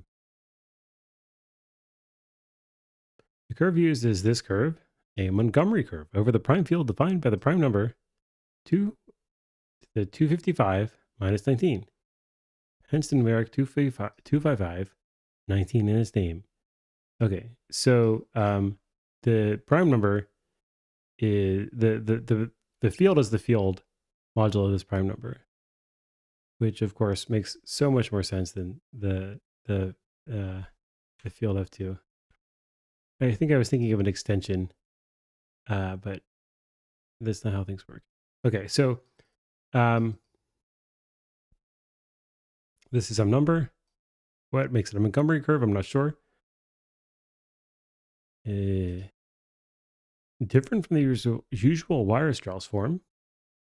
I think that's the main form I'm familiar with, elliptic curves. And it's defined by some equation. It's considered over a finite field K, for example, et cetera, et cetera. Okay. So we have this curve, and we were learning about the coordinates. So where did the...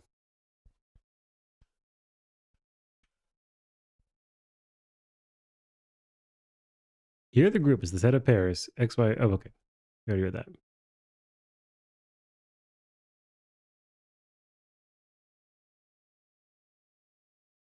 All right, so affine coordinates, these, the like 1 over z operation, that requires inverting z in the field that we just saw. And so that says that can be inefficient. So projective coordinates.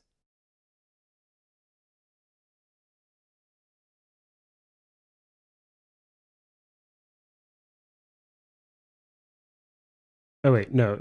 This is just saying the pairs that already satisfy the relationship can be inefficient.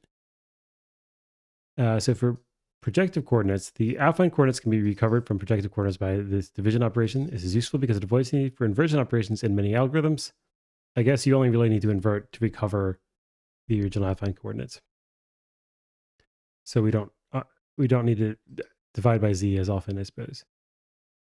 Extended coordinates.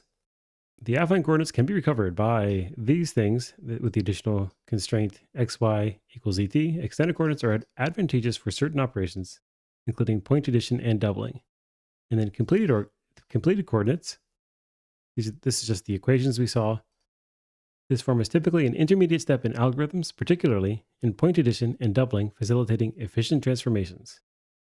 And pre-computed coordinates. These coordinates are often used in optimization techniques, such as windowed scalar multiplications to speed up computations by pre-computing and storing certain values.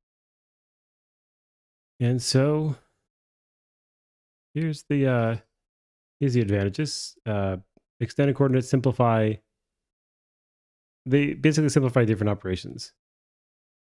And completed coordinates are mainly intermediate, it says, and pre-computed coordinates provide pre-computed values to speed up repeated operations. Okay, so that's useful.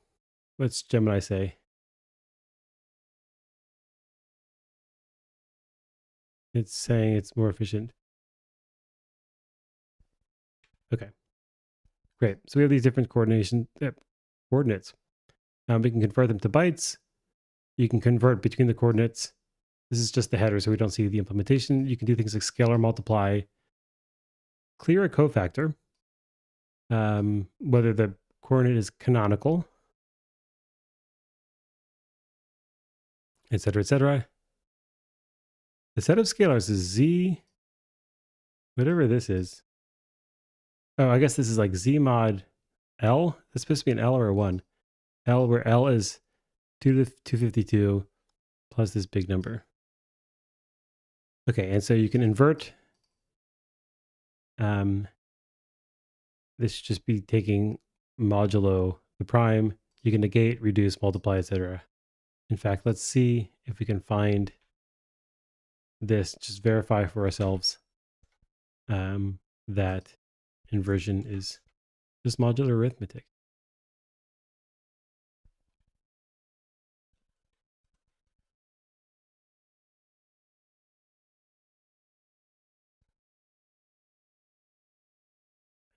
And I don't know what SC versus FE is, but something.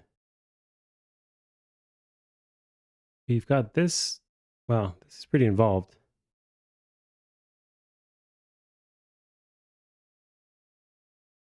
I guess whatever this is doing, I'm not sure.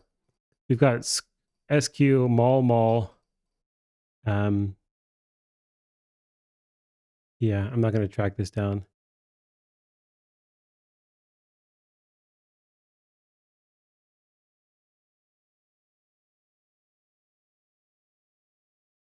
But yeah, no. To invert is much harder. You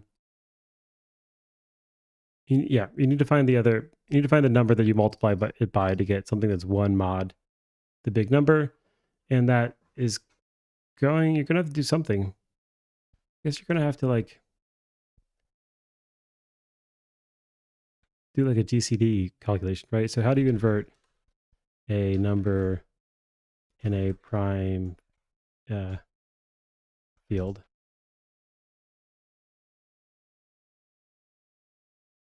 It's particularly efficient because of special properties of two prime numbers. So we've got the Fermat's theorem. We can keep raising it. You You raise it to the p-1 power. The extended Euclidean algorithm. This is a more general method that can be applied to any two integers, not just elements of a prime field.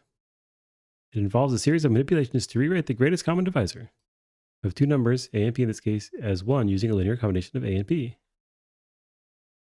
And so let's see if this is doing some version of the Euclidean algorithm. Euclidean algorithm.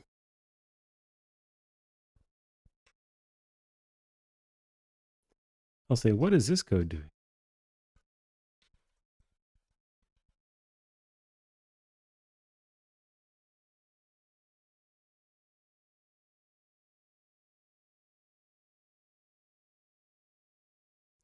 So it calculates the multiplicative inverse of a 32-byte element in the field 255 minus 19. It's commonly used. 2 to the 255 minus. Commonly used in elliptic curve cryptography based on blah blah. It declares some large number of 32-byte arrays with names like _10, _100. These arrays likely represent pre-computed constant values used in the inversion process. This approach can improve efficiency by avoiding redundant calculations. Modular exponentiation and multiplication. The core of the algorithm involves several calls to functions like SC25519SQ, presumably for squaring a number modulo the prime, and similarly multiply. Then we have the main loop. It iterates through a series of multiplications, squarings, and multiplications by small constants. These operations manipulate the value of recip array to converge towards the inverse of S. And then after the main loop, there's an additional squaring and multiplications by small constants to fine-tune the accuracy of the inverse in recip.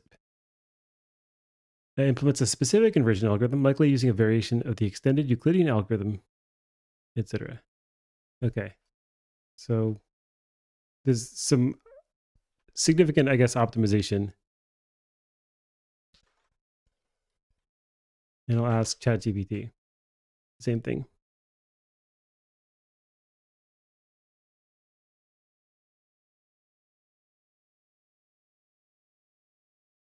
Several temporary variables, 32-byte array, and named according to the binary representation of the values they hold, squaring,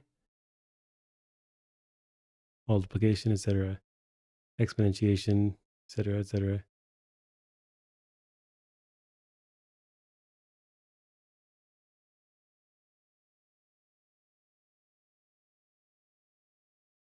It starts by computing various powers of the input S through a series of squarings and multiplications. For example, _10 is S squared, _11 is S times 10, and so on.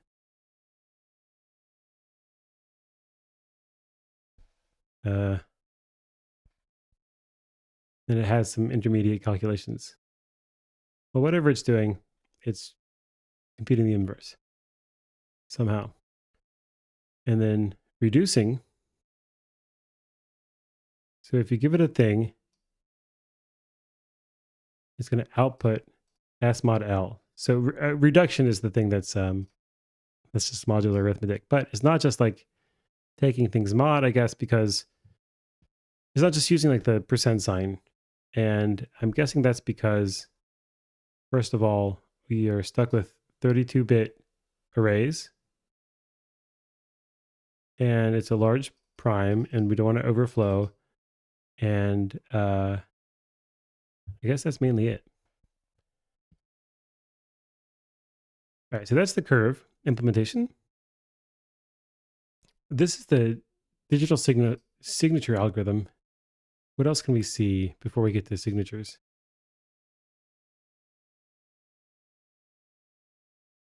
I don't know what ristretto is.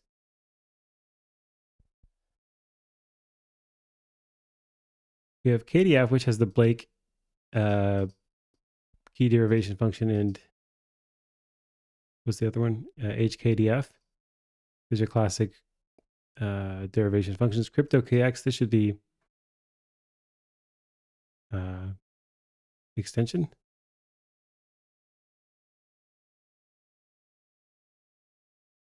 We have this generic hash init stuff, secret key bytes.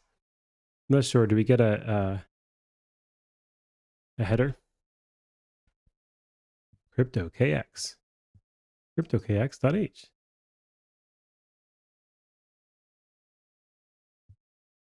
I'm not sure exactly what's going on, but I'm going to guess that, okay, well, maybe we've got some stuff for CryptoKX client session keys. We're passing in receive. I'm assuming RX and TX are receive and transmit. They each have, they're each arrays according to the session key bytes. Then we have a client public key, a client secret key, and a server public key. And I guess we're like getting another, some more data. CryptoKX.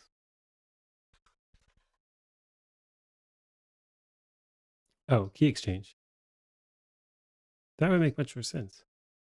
So this is key exchange. This is, I don't know if this is literally Diffie-Hellman or what. Using the key exchange API, two parties can securely compute a set of shared keys.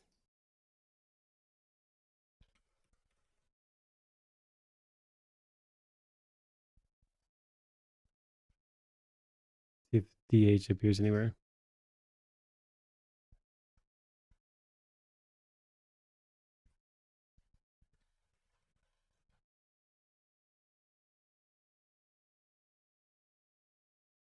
Is libsodium's key exchange system secure?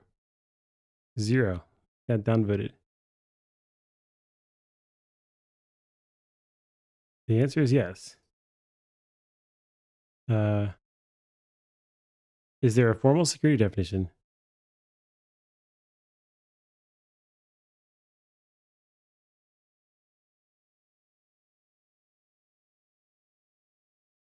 How do we know it's secure?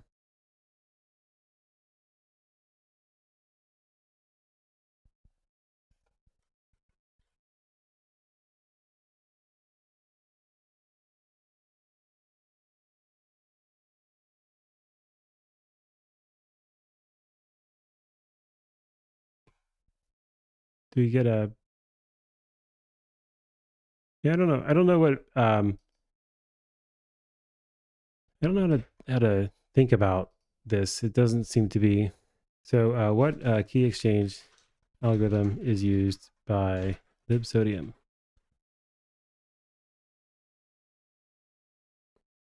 So it says that it uses Diffie-Hellman based on curve 25519. Although Diffie-Hellman doesn't appear to be anywhere in the code, at least not in the documentation.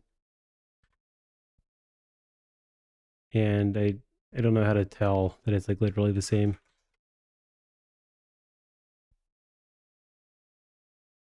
We have one pull request that mentions Diffie.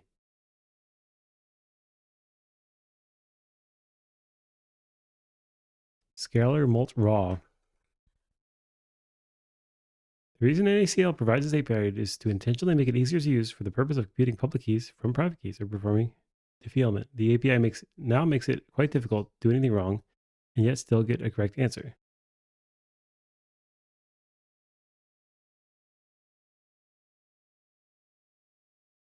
All right.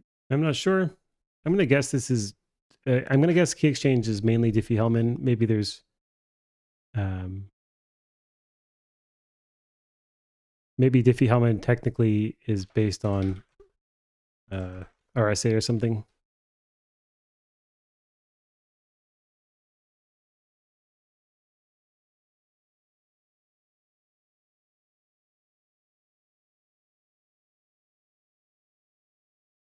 So it's using, I don't know if this modular arithmetic is part of the definition.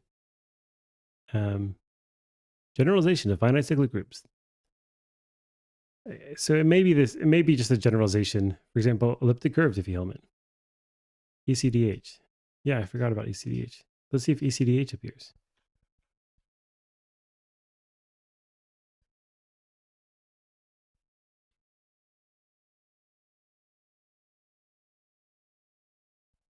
It's referenced here.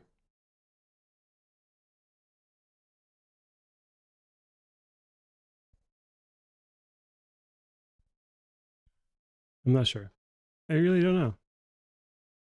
I don't know why they wouldn't just come out and say it if it was the standard ECDH, but who knows? Not me. Here's crypto hash. Should we just take a quick look at SHA-256? We're going to just return crypto hash, SHA-256 bytes. We're including crypto hash SHA-256.h. So there's all the action in the header, whatever key CP is. Colin Percival. So maybe this is the somebody else's implementation of SHA-256. And something like that's going on.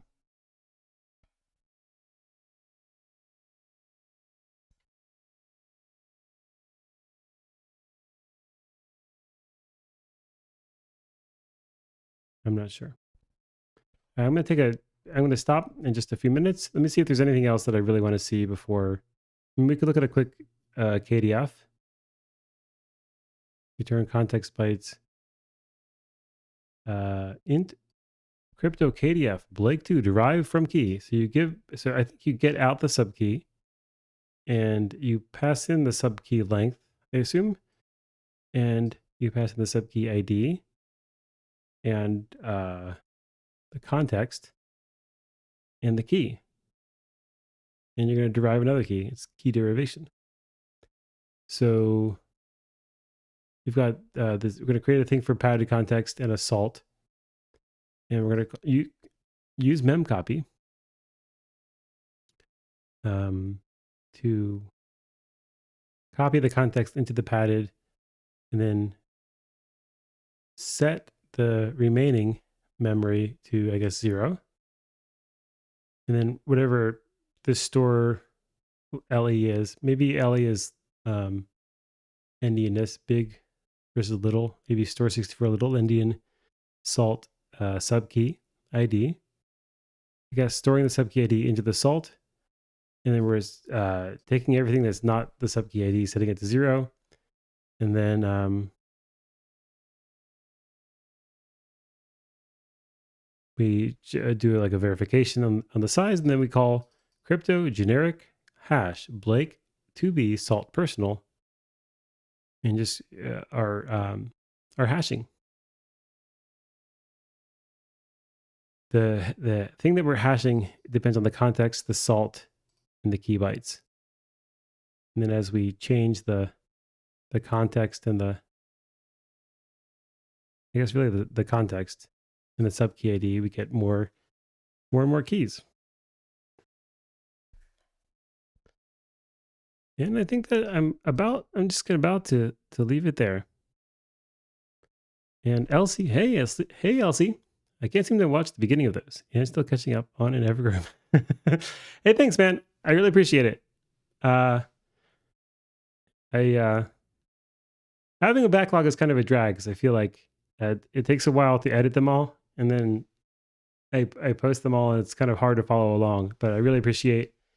I really appreciate you coming back and. Yes. So papers we will get to soon. Soon. There's a little bit. I take a look at a paper kind of totally unprepared in the Stable Diffusion video. Mostly because I can't figure out all the stuff that I need from the code. But we're going to do some papers. We're going to do some machine learning papers, which is not my field. We're going to do other papers as well. All right, great. I really appreciate it. So that's all for me for today. Oh wait, yeah. So closure is on there. These are all great ideas. You're on the Discord, right? Can you pop them into the Discord, and we'll make sure that we have you should, first of all, everyone watching should join the Discord. And on the Discord, I'm not taking requests yet. I want to get through this backlog first of things that I've promised to do. And once the backlog is done, I'll open up requests again, and we'll have a structure for deciding what gets done and when, and that will be to a significant extent community driven. But what I am doing is I'm tracking requests that or ideas that brainstorming ideas that people have, just so that we have them in one place. And that's being tracked on a Google Doc that's available to you if you join a Discord. So if you want to recommend something, that's the place to do it. Also, tell your friends about this channel if you like what I'm doing. That helps out a lot. And I'm going to leave it off there. That is Libsodium. It's kind of a cool project. With the crypto stuff, it's hard to read the code because something like AES, all of the whole point of crypto is there's all this mixing and diffusion, and you're taking information and kind of swirling it around like you would swirl a cup of paint, and everything's kind of getting mixed up.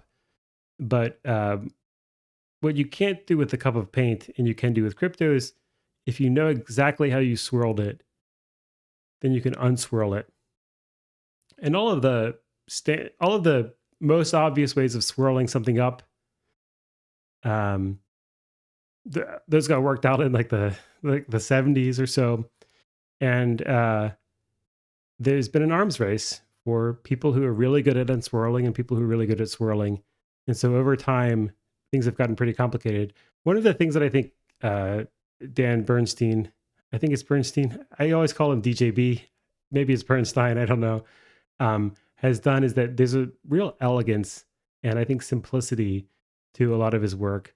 And that was shining through to me. I don't think it necessarily did a good job of making that shine through to you, the viewer. But I think that's really cool. The